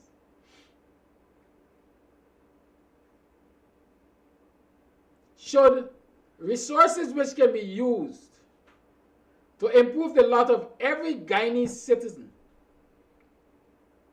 be used to improve the lot of just a section of the Guyanese citizenry because of politics, because they look like the government? I doubt it. Ought not to be. And so Guyanese need to be aware that the concessions, the money being given away from our coffers to private rice millers is not getting us or getting the citizenry the value that was promised to them. At least that is what is happening in East Berbice currently. You know what else is happening in East Berbice? East Berbice has, according to my understanding, about 19 neighborhoods in the strict sense of neighborhood democratic councils. 19 of them I understand, approximately 19, let me say that. Because I think there were 21 and two of them were merged and so on, so approximately 19. My understanding is that in January, the cabal gave every neighborhood democratic council a grant. Note, a grant. It's not subvention. A grant of $4 million each. I hinted a few days ago or a week or so ago that Buxton NDC, controlled by the PPP, was one of the NDCs which received that $4 million grant. And my understanding is all of it was spent east of Buxton, or east of Buxton Friendship, Vigilance. So the beneficiaries were the people in Enterprise and Strasby and so on. PPP control NDC. I also understand that where PPP doesn't control the NDC, in many instances, they directed the grant to the CDCs that are controlled by the PPP in those areas where they don't control NDCs. Right?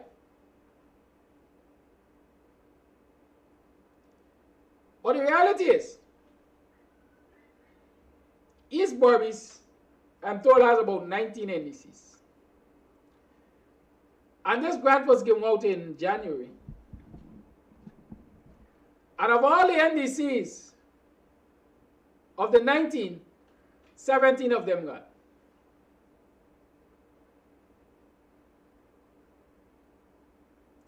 There are 2 NDCs that did not get the grant of $4 million. And those 2 NDCs are NDCs which are controlled by the PNC or APNU. So of the 19 NDCs, 2 were won by and are being chaired by representatives of the APNU. And they did not get a cent of that $4 million grant.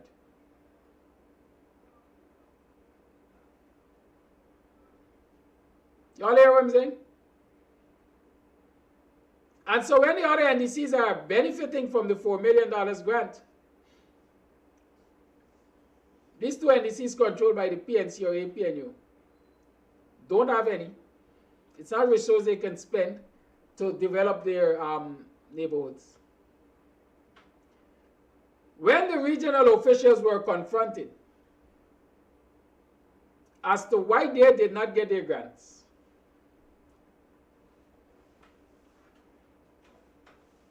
I'm told that they were told, maybe your names weren't on the list. Your names weren't submitted on the list of NDCs. And you should call the minister. Now, what foolishness am I hearing? The regional democratic councils have oversight of the NDCs in the region. They know the NDCs in the region. And so you tell me if it is not pure racism. Y'all don't like hear about race, but tell me if it is not pure racism, which will allow the REO to submit 17 out of 19, the names of 17 out of 19 NDCs for the $4 million grant. And the 2 which were left off are 2 which are under the control of the APNU AFC. Or if you want to say, black people. Tell me if it's not pure racism. And tell me in which real country that would be acceptable. Tell me. And so the people of these 2 NDCs, Macedonia Jaffa being one of them, are without the resources that could aid in their development, while others, 17 others, have been given that $4 million.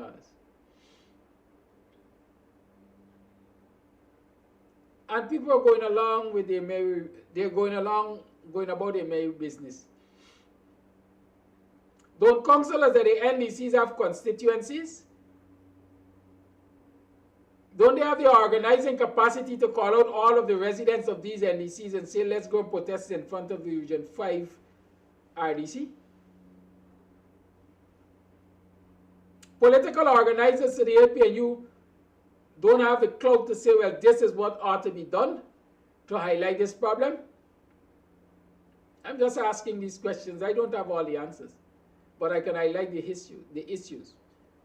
And so these are some of the things which people are faced with in Macedonia, Jaffa, Kilturn, that entire area there, and at least one other NDC. in the same area, the same neighborhoods.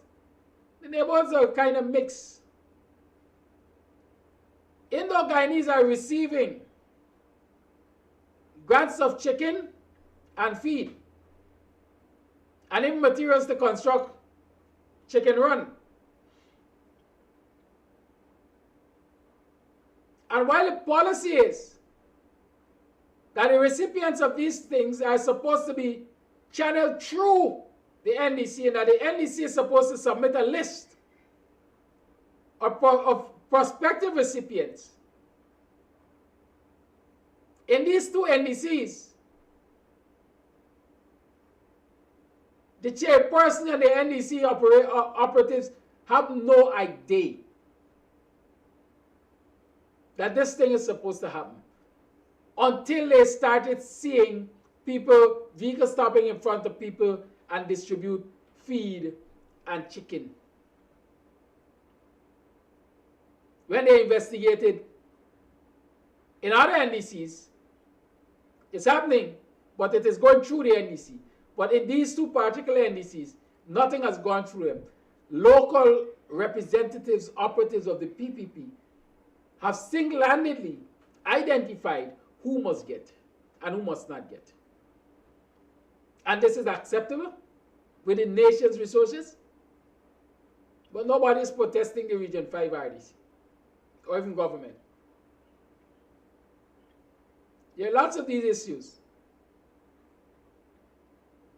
in those neighborhoods, East Borbis. And I will continue to highlight them.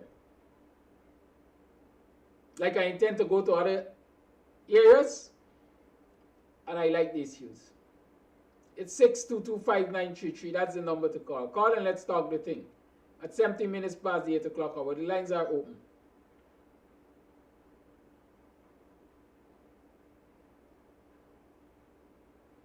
The people over at BV Triumph,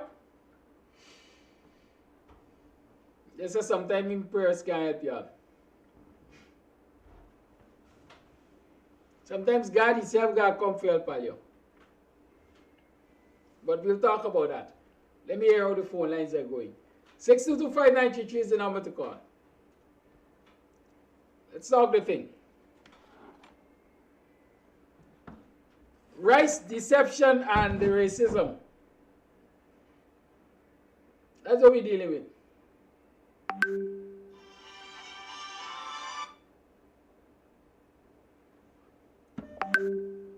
Call it live, good morning.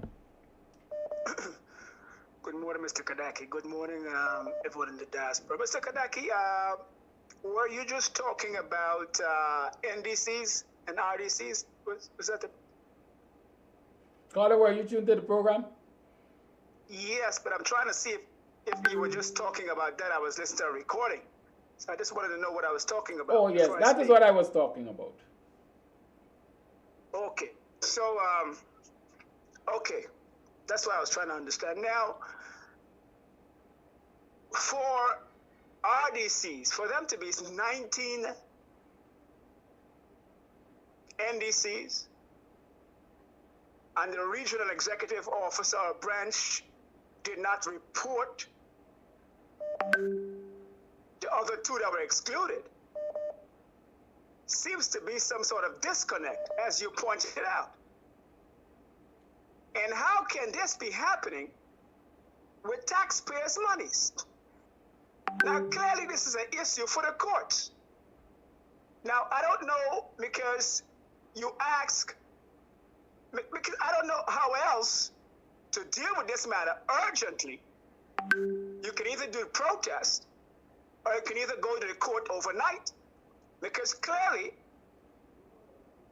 the courts will be able to see that some got and some didn't receive. Okay, and we are talking about deception. Who is claiming to be leading the people, properly representing the people? Or are you deceiving the people, claiming to be representing the people?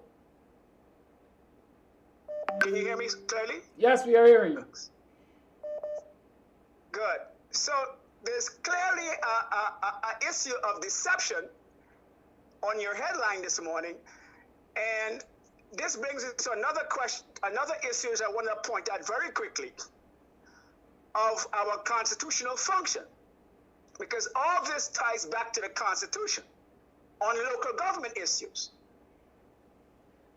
And I keep hammering this issue, and I think I'll keep hammering it until people become so informed about it, then they can properly understand it and act. And I also want to put political parties on the spot. Either they represent us or we put them on the spot.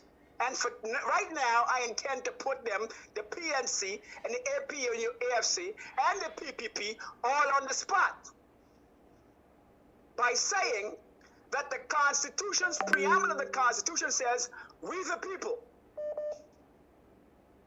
The Constitution never conferred any power to a political party. And if a political party could prove me wrong, come on the air and prove me wrong. In the preamble of the Guyana Constitution, it says it gives possession of power, authority to we the people, the individual people. It never distinguished by saying they, them, entities, charters, or other political entities. It never said that. So we asked the question, how do we come about this song and dance show with political parties having to represent the people?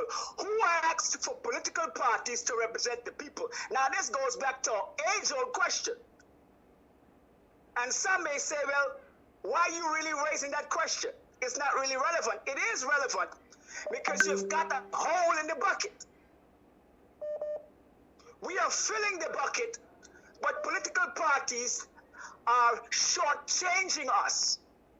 And this is how you can get some getting monies from RDCs and NDCs and some aren't. That amounts to party misrepresentation and party usurping the power of the people, taking the power and the wishes of the local government people and doing something otherwise. Either it's the PPP robbing the people or the coalition not doing their blasted jobs. And for that, both of them are suspect. So, in order to see how much of a suspect the coalition is, we will see what the coalition will do with this in a matter of court. You see? That's how you pick sense out of nonsense. If Aubrey Norton, I don't care who don't feel like Aubrey Norton should be pointed out, and Ramjatan, and Nagamutu from the Berbice region, if they cannot go to the courts and represent this issue, which is clearly, blatantly a constitutional violation, then they are suspect. They're suspect. You don't have to ask anymore if they're suspect. They've proved to you that they're suspect. And they're not properly representing your intention. This is why I raised the question of we the people. The Constitution never gave any authority to a political party. And if anybody could prove me wrong, call the show. Thank you for listening. Thank you for calling.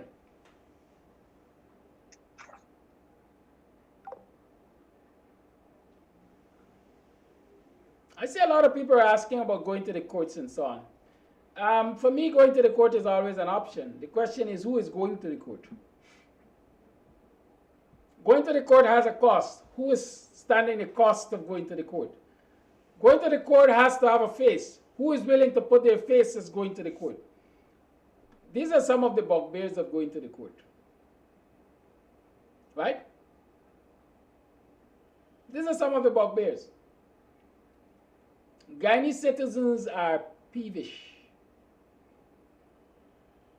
sheepish perhaps. We don't run to court. We don't have lawyers who will take us to the court pro bono or on the basis which says, when you win, I win. And if you lose, I lose. And so these constitutional issues, and I would rather suspect that a lot of lawyers don't take these cases on I win, you win thing, because generally when you go to court on constitutional matters, at least I've been observing in recent times, the judiciary has been saying, I will award no cost because it's a matter of national interest.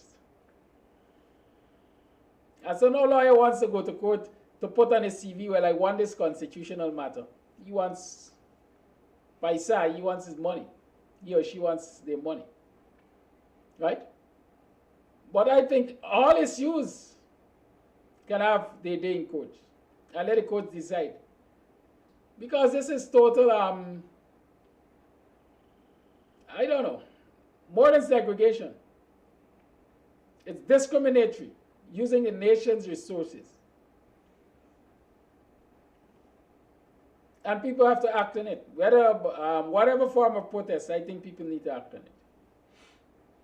Lines remain home, 6225933 is the number to call. I see a lot of people are anxious to talk about BV Triumph. Maybe we'll do that tomorrow. Maybe we will do that tomorrow. I have my own assessments of what went on there. It's called a trick-card trick. Yeah. Let me see. At 8 hours 26, let me see if there are any voice notes.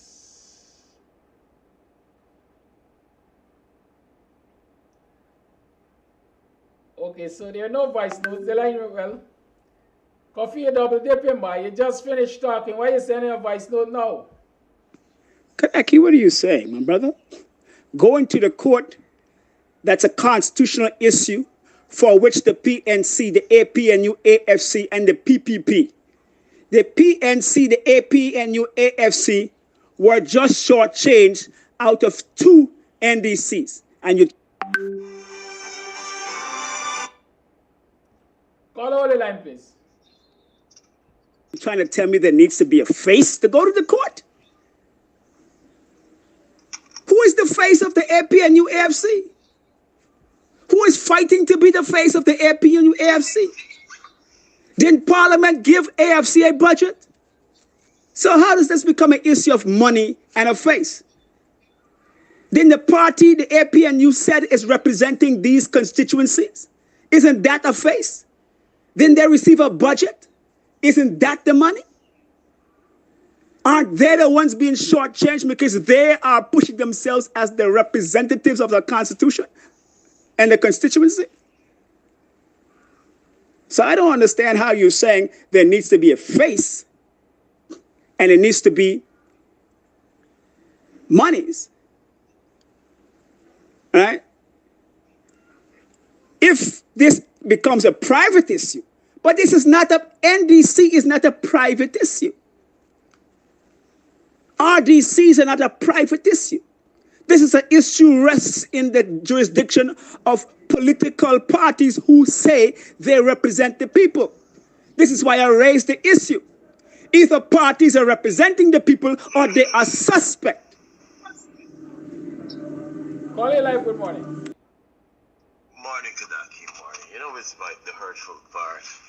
You're seeing all of these issues, you're seeing all of these things, and they're not addressed by other people. You're not the only eyes or ears or knowledge or brain that know what is going on. But you know, the people who represent these people are not standing up for the people. You know, they're not calling out. They're there just think that their job starts and finishes in Parliament. That is the hurtful part.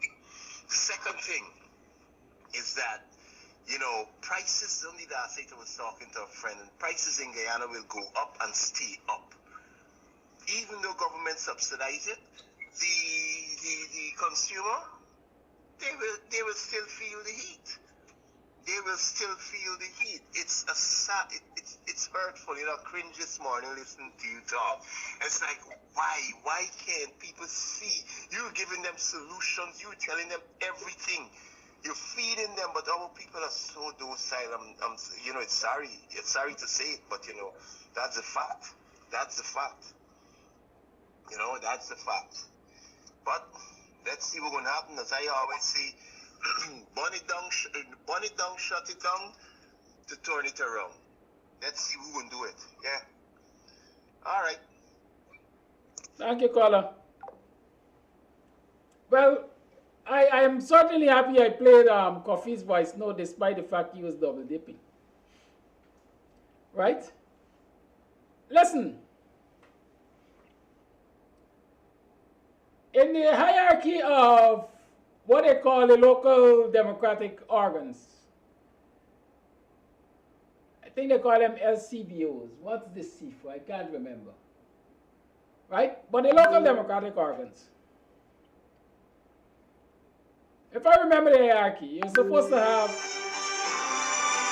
the NDCs, then the RDCs, then the call it like NCLDO, National Council of Local Democratic Organs, and you go all the way up. Right? I can't recall hearing of an NDC moving a motion and approving it to challenge the RDC or the NCLDO or the Ministry of Local Government on a constitutional issue in court. Right? Because I think how the legislation is drawn up, before they can even get out of the block with that, they have to get the approval of the higher authority. Chicken and egg. I may be wrong, but somebody, I am always open to correction. But I think one of the challenges of the NDCs moving to court is the simple fact that they are not as autonomous as they ought to be. The Minister of Local Government has tremendous authority and control over NDCs. And so I'm thinking that a successful challenge to this kind of behavior might have to be a private action or an action taken by a resident of the neighborhood. And so the question holds, who bells the cat? Ultimately, I think the politicians are responsible for challenging the status quo. But are they willing? Can we make them? Those are the questions we need to answer. Caller, your life. Yeah, good morning, everybody, and a blessed week this week. Anyway, my thing, I listened to this thing where there was talk about our culture. We have got to remember that when we were brought here as slave kidnapped, we had all our history swiped like when you swipe a phone and you start over anew. And implanted on our minds were the things that must be lived in. Hence, we had to worship a white Jesus, and the rhetoric goes on. The other sector of people who came here, they came here as indentured laborers with all their history intact. They were able to keep their names, and sadly now, they are trading all their names that they get from whosoever they get from to take on the English names that we were given when we came across here. We lost our names, our whole identity was taken away from us. So hence you will see people wanting not to be as so, and what was implanted in us too, that we were slaves. And anybody who goes into history of slavery from the days with Moses when he had to remove the children from the land to take them to the promised land, there were slaves there. We suffer the same thing. And you do not want, many people don't want to connect with the history. So hence a lot of Africans wouldn't want to say, I connect in back home. If you get a confidence and you gonna know the Kedaki and you keep a real confidence, the first thing the people gonna say, you're dealing with Obia. That is a part of our nature. If you play drums and people start dance and all part to the body, they watch it through, there's a Obia body going there. That is our culture. And if we get back into our real culture, we will be a powerful people because our culture denotes that we were great people. And I go to church. I would go to Unity and Anglican. And I'm devout in my Christianity. But with all I'm devout in my Christianity, I stick to my roots. That's why I do. If you see me dressed many times, I put on my garments and I dress and I gone. Because I am proud to be an African. So we out there, we have got to come off this thing. Not taking you far. When I look at Meghan Markle's wedding to Prince Harry, I was abashed, disgusted, all kind of things, you name it. When I saw people like Oprah Winfrey, Meghan mother, all of them appear at the wedding in English attire. There is where they should have dressed in their African garbs to show that it's a black woman this man marrying to. And when you go down into the history of the Queen and her family, she came from black. But people don't know though. Anyway, moving along. Now with this rice, years ago, in my little area, I'm talking from a place called Rumsek. There's a few villages east of me, and I talk up to Hague. Within Rumsek, Windsor Forest, and La Jealousy, and Hague, there were more than 11 little rice mills, right? Doing rice. When you reap your rice in the back dam, you come, you carry it to these little millers, and they do, you go around your bull and all kind of thing those days. And they used to be producing rice. Now, after these rice millers were there, up came Alisi. They started to do rice. After they started to do rice, they started with this business of cargo rice. So and they were paying more. Then in this village, we had a man named Derek Cummings who came into the rice. When Derek came into rice, at the same time, there was a drought in the east where they produce rice, Taiwan and so. And they used to be supplying rice to like Canada and so. After they had no rice, they came here to buy rice. And hence, the party now went up on a high base because you had a need for the rice, like how it's selling outside. And Cummins coming into the rice production, he suffered a severe loss because he thought he would get cheap rice, but he had to pay there and the whole set of things caused Cummins not to be a rice mill, it move out and so. Now people like Cayman, Sankar, Caribbean Rice, and those big people, Hack is a little rice mill from Wallersy, like, who end up still Harlem, who end up as a big rice producer because he upped his standard from the little house mill. So now when these little mills come off, all you got to do is carry your rice to the big millers. And when you carry the rice to the big millers, just like what the people say about the grading of the rice, I know, they grade accordingly. They don't grade it in front of you that you could see, well, this is your grade. And you know who gonna get the bad grade and who gonna get the high grade. So because of this technology, they will rip off the people in the rice production.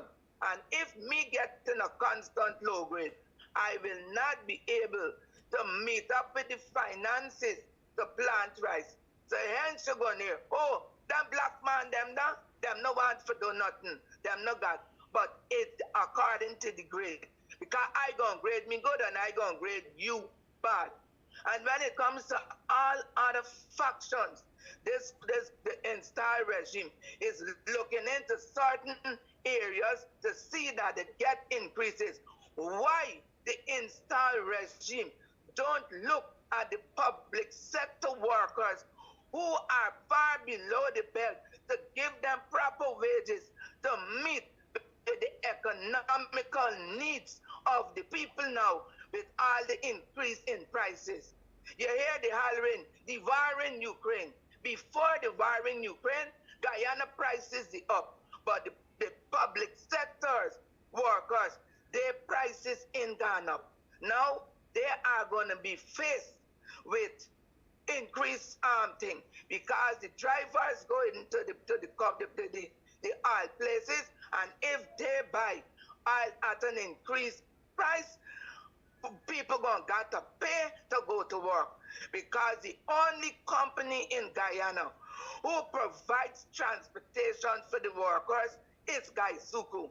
I don't think any other government organization provides transportation for the workers.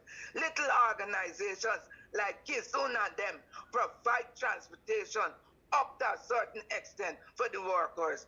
But the other factions of public sector workers are at the mercy of private transportation. So I don't know what's going to happen. That is my take.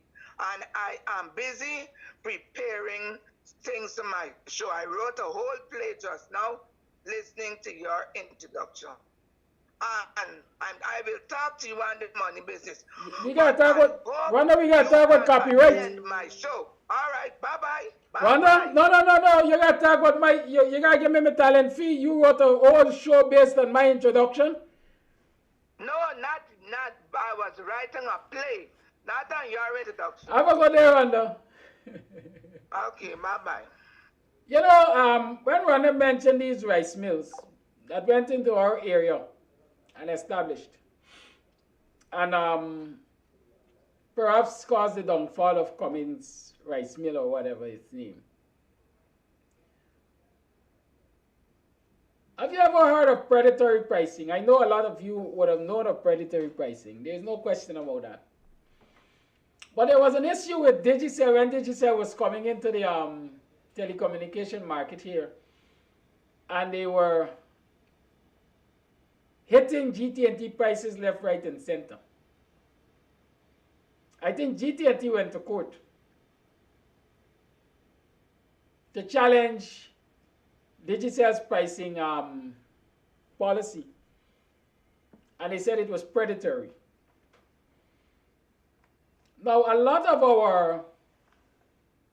the efforts of small or medium scale black business people or community-based businesses have gone to naught because of predatory pricing. Let me explain it in depth. In this instance with Alice Rice and so on. Alice is a big rice conglomerate. They operate in Suriname. I think the guy's name was Durga, who bought Alice here. Right? Big rice conglomerate. And so you come and you establish in places where rice is being produced. Lots of rice. You want to dominate the rice. You offer great prices for the rice. Farmers didn't enjoy the highest price of rice for paddy until Alice came to this country, as far as I remember. The pricings were great, at least better than they were getting before. And so everybody was now selling their rice to Alice. Right? And the same thing would have happened with Nanpasad in Borbis. Most of the small mills operated in Borbis are now out of business because, again, Nanpasad would have established in Borbis, offered great prices to the farmers, and so all the rice was going in that direction and the small millers were sucking salt. Eventually, you get out of the business. And so when you get out of the business, and the last man is left standing, Alice is left standing in this region, Nanpasad is left standing in that region, they dominate the market. Because nobody else is there to buy rice to compete with them. And so then they drop their prices. And you got a choice, take it or leave it. What are you going to do with your rice? Nobody else is there to buy it. And so that is what has happened in the rice industry, at least in certain sections. Like, for example, Rhonda's experience in the Amstel and so on. small rice miller, Cummings or whatever his name, eventually went out of business because he couldn't compete with the price that was being offered by the big rice millers. Right? And sometimes that is what we have to understand. A lot of us, I mean, everybody gets into business to maximize profits. Right? But it says better to eat a little bit and live long. A lot of us abandon our community-based businesses for larger businesses which are not based in our community. But when we start sucking salt, we want to run back to something in the community that is no longer existent because we of ourselves contributed to its failure. Call it live, good morning.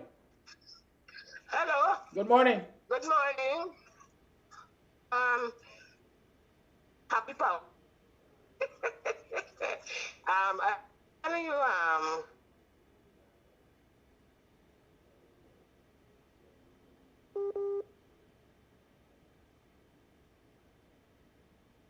and she used to go and plant rice in the field and cut rice with bass knife. You ever hear?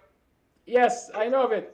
Where she used to cut the rice with it, which is a set of women used to go, and she just go in the back and cut the rice. So we do sometimes, them just the rice with the rice, and she just bring it and all them stuff. I know, because my mother used to do it in the 70s. Them time, yeah. So now me know me. Caller, could you send us a voice note, please? Your call is very, very bad. We're not hearing everything that you're saying. Kindly send us a voice note. Thank you. 6225933, the number is to call. The lines remain open. 6225933. Call and let's talk the thing. Let me see if there are any voice notes. No, there is none. All right, so the lines remain open. 6225933. So a lot of times, and we keep... Call it live. Good morning. Morning, Kadaki. Morning, Guyana. Great show. Great two calls.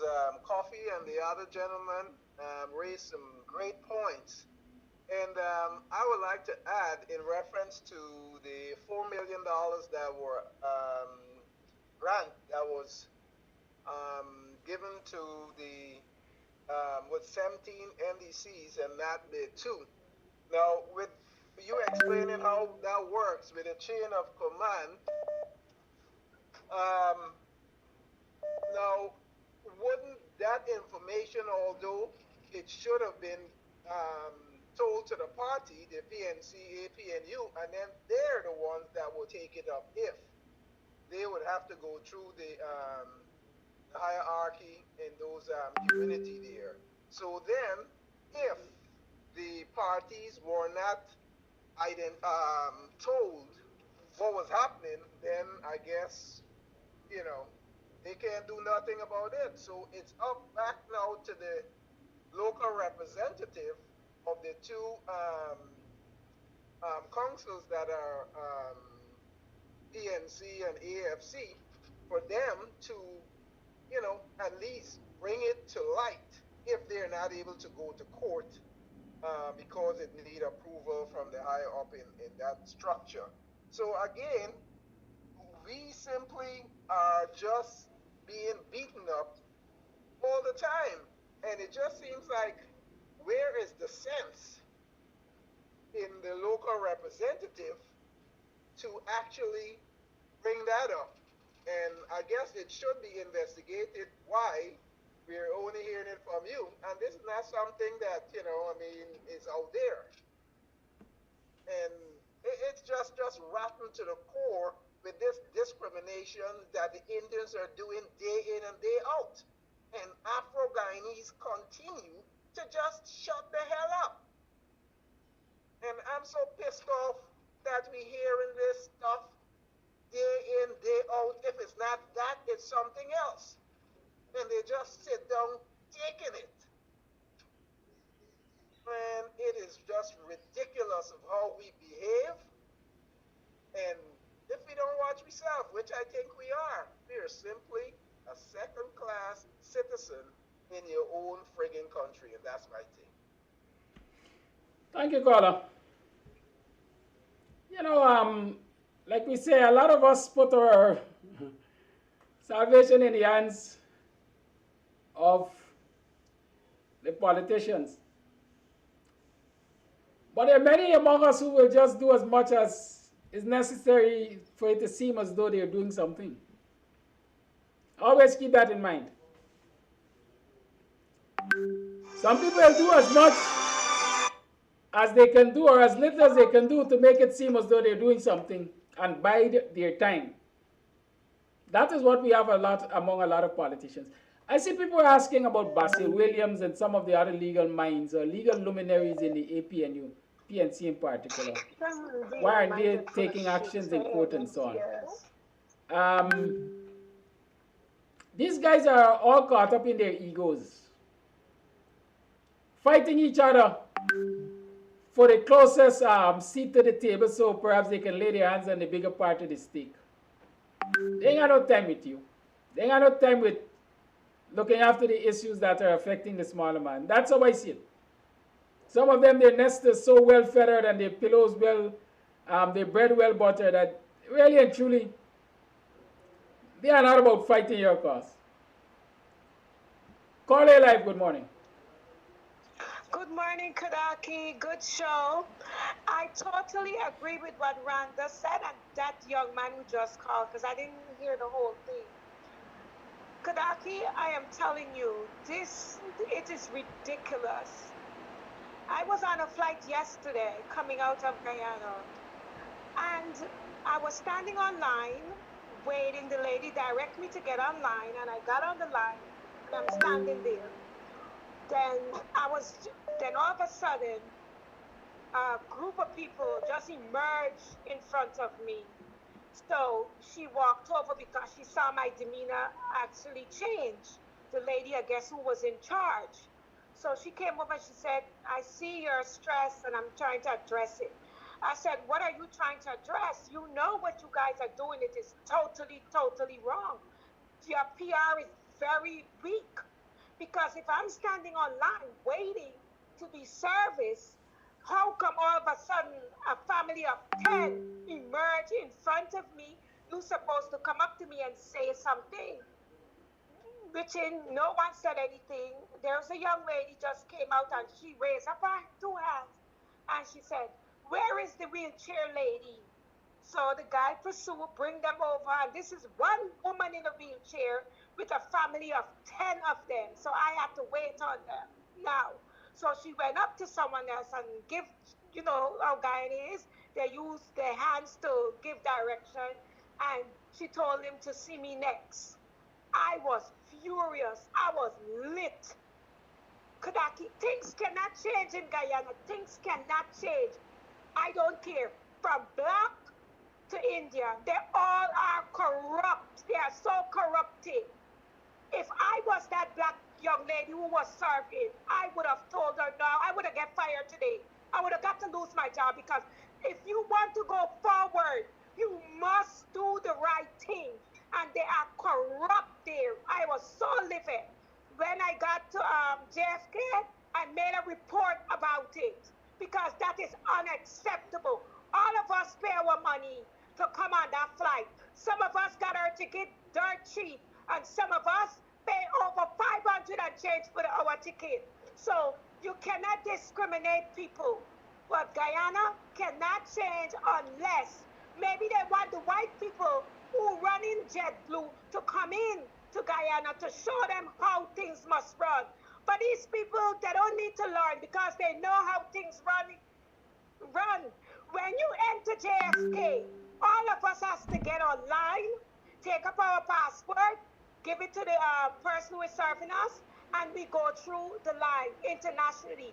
It don't have black, it don't have white, it don't have Indian, it don't have yellow, it don't have green going in front of you. As you walk in, you go in order. regardless if you come on a wheelchair, you have to follow the line. The only time when you get in front of me, who pay for my ticket, is when we are boarding that plane. The older people and who is on wheelchair go first, and then babies go next with their parents. So they need to stop that nonsense with the performing within Guyana. As everybody's saying, friends and family. There is no change to change in Guyana until the white man come and say, well, look, passengers are complaining too much. We need white people to go into Guyana to run it and show them how things running. It is ridiculous, Kadaki. It ain't got no change to change.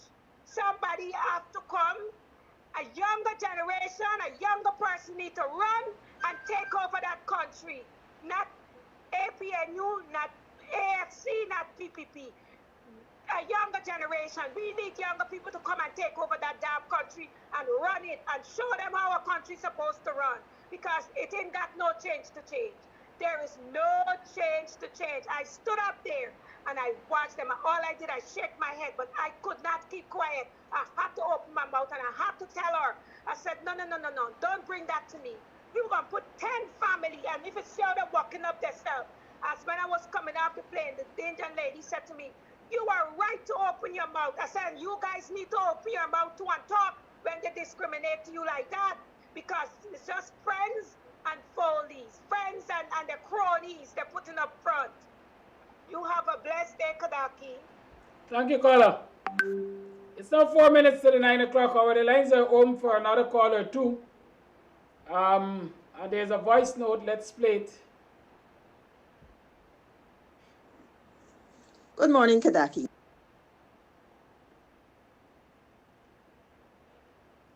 That's all the person wanted to say. Good morning. Good morning to you.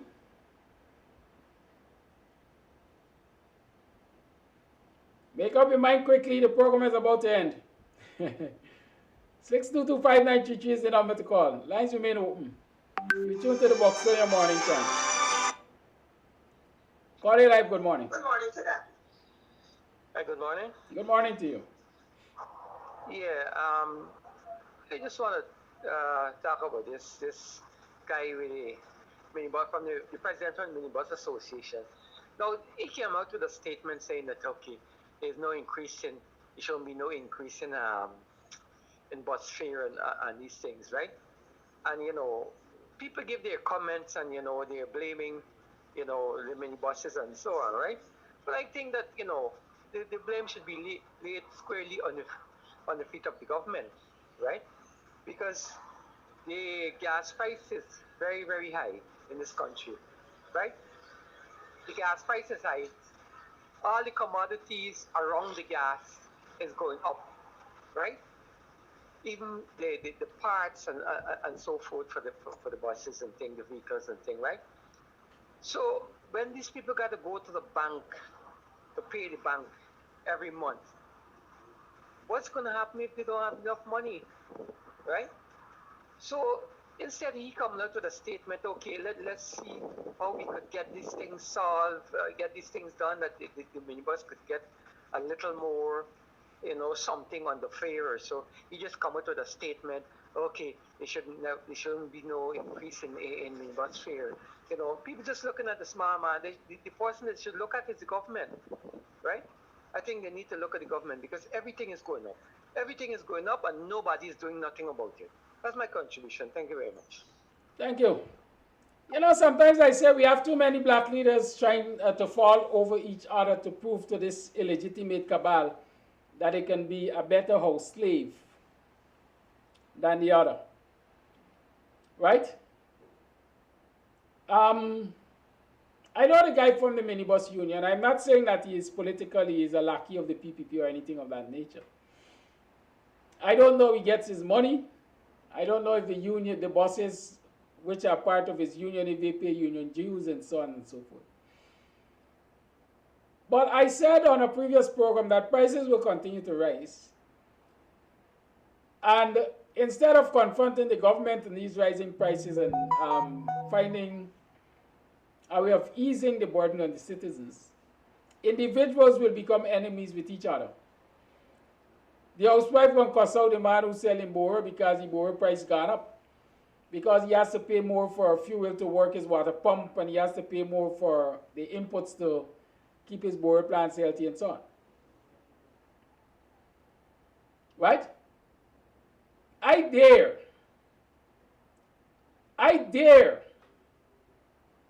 anybody to come and tell me that I cannot increase my fare as a minibus operator, private enterprise, when the cost of fuel is going up, when the cost of spare parts is going up, when the cost of maintenance is going up, when the mechanic charges have gone up. I dare the president of any minibus or whatever union to come and tell me prices shouldn't go up. The taxi drivers around Georgetown have increased their fares. They ain't got no union. A $500 drop around Georgetown is now $700 and $800. And I don't know if they got $300 drop. Even McPherson is saying buses always complaining for more money, stop paying touts. If touts is a part of the operation of minibuses, so be it.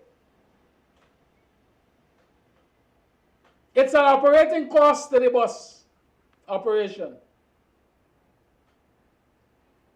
You see, we're tackling the small man. Just as how the rice farmers got the government to intervene in a private arrangement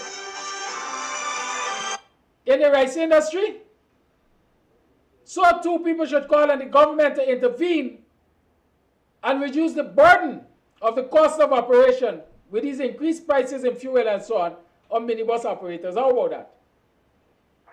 Talk for sun and talk for rain, they say. Call A Live, good morning. Yeah, good morning.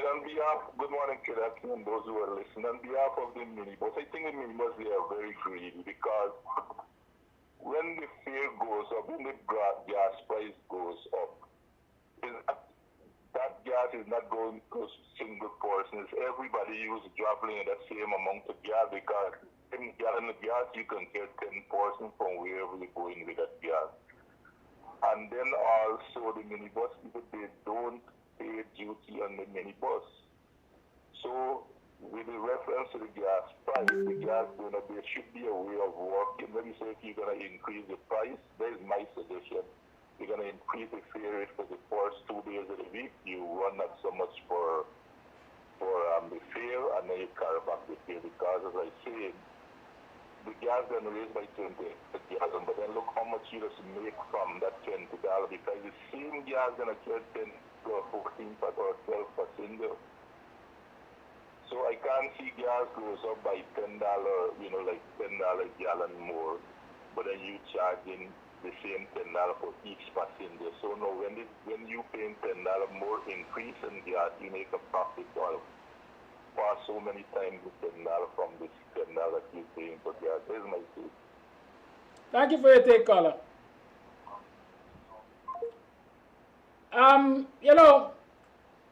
People see an increase in gas price as just an increase in gas price. Right? And so when you see an increase in gas price as an increase in gas price, everything has a snowballing effect. Right? Because when the price of gas increases at the pump, it doesn't only affect the minibus operation. Right? It affects food production. It affects manufacturing. It affects so many other things. And all of those things which it affects, every sector is looking for an increase to offset that impact. Right? And ultimately, while we might see a $10 increase at the pump, you don't expect a minibus operator to increase fares because gas has gone up $10. But that operator is actually increasing fares to cover his increased operation costs plus his increased cost of living. And so we have to see the bigger picture. But of course, I keep telling you, I like to say it. I haven't said it for a long time. I'm from Buxton back damn side. I might not be too smart. So I'm always open to correction. Call A Live, good morning. Yes, Mr. Kadaki, good morning. I don't know if you can shed some light here, but as a child growing up, I'm gonna divert because I know you were dealing with rice, the issue of rice. But as a child growing up on the west coast of Berbice, because I spent my entire childhood on the west coast of Berbice, and I know that the NDC office was located in Hopetown. And I left Hopetown after I finished high school and came back to Georgetown because I was born at GPHC. So I'm actually from Georgetown. It's my father who's from Hopetown.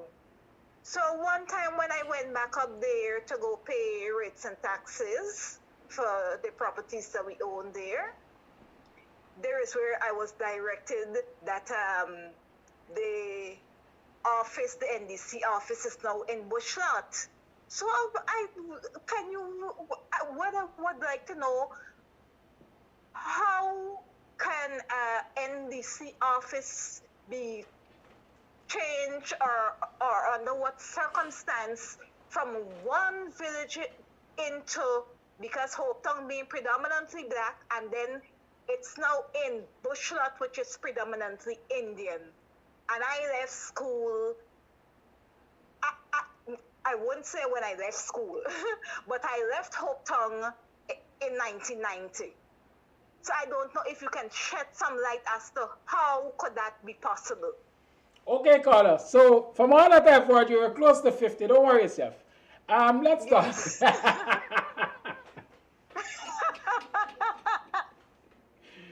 Let's start. Okay. The catch is in the name. Let's start with that. Here they said NDC, Neighborhood Democratic Council. A neighborhood is made up of several communities. I think in Buxton Falls, it might be about 17 communities. I hope I'm right, because I know they're going to knock me on my head. You're always talking about Buxton Falls and you don't know. But I think there are about 17 communities in Buxton Falls, NDC. The village office can be in any village in the neighborhood. The Neighborhood Democratic Council's office can be in any village in the neighborhood. So what you experience in Hopetown, Bushlot, I don't know what's the span of the neighborhood there, what the neighborhood is called. But my assumption is that Bushlot is one of the communities in that neighborhood. Right? Yes, it is. Right. It is. And so they simply relocate the office from one village in the neighborhood to another village in the neighborhood. So no laws were broken, let's say. But this is what happens. Let me explain this to you. When Buxton was having its turmoil, there were several proposals to relocate the Buxton Falls NDC from Buxton to Enterprise or somewhere outside of Buxton. Right? All of those suggestions were met with resistance because at the time, the NDC was basically controlled by the PNC. And so they had a majority vote.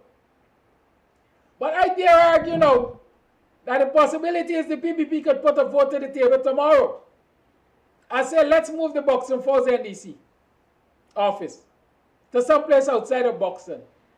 And because of this sham democracy which we have, quite frankly, the people are not consulted, but their representatives around the table, who in many instances represent themselves and nobody else, can take that decision to remove the NDC office.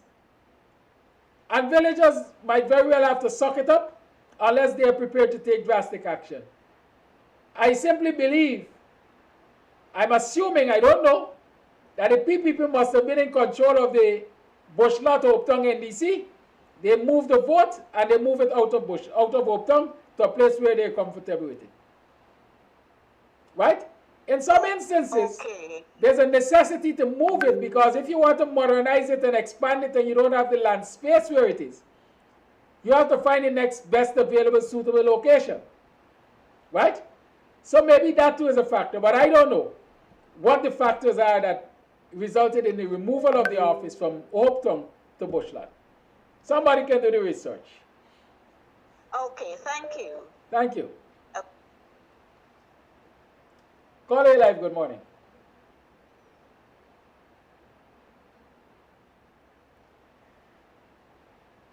Yes, it's now 10 minutes past the 9 o'clock hour, and it's time for me to wrap up the program. And so let me say to you, thank you for tuning in. And tomorrow, there are 2 voice notes. Let me play them. Tomorrow, I might very well delve into that BV Triumph nasty. This is for the black people in Guyana. We have to keep suffering because of Now, this is a whispering voice note. We can hardly hear it, so I'll move to the next one. People think you have to farm the whole of your yard. Good morning, Kadaki. I'm so upset with what I'm hearing about the NDCs not getting the 4 million that others are getting. It is so unreasonable, and especially when one is talking about one Guyana. What does that mean? Only for one Guyana for us and not for the rest? This doesn't add up. I personally feel that the responsibility lies with the regional chairman. The regional chairman should be formally accept a letter from the NDC and he forward it.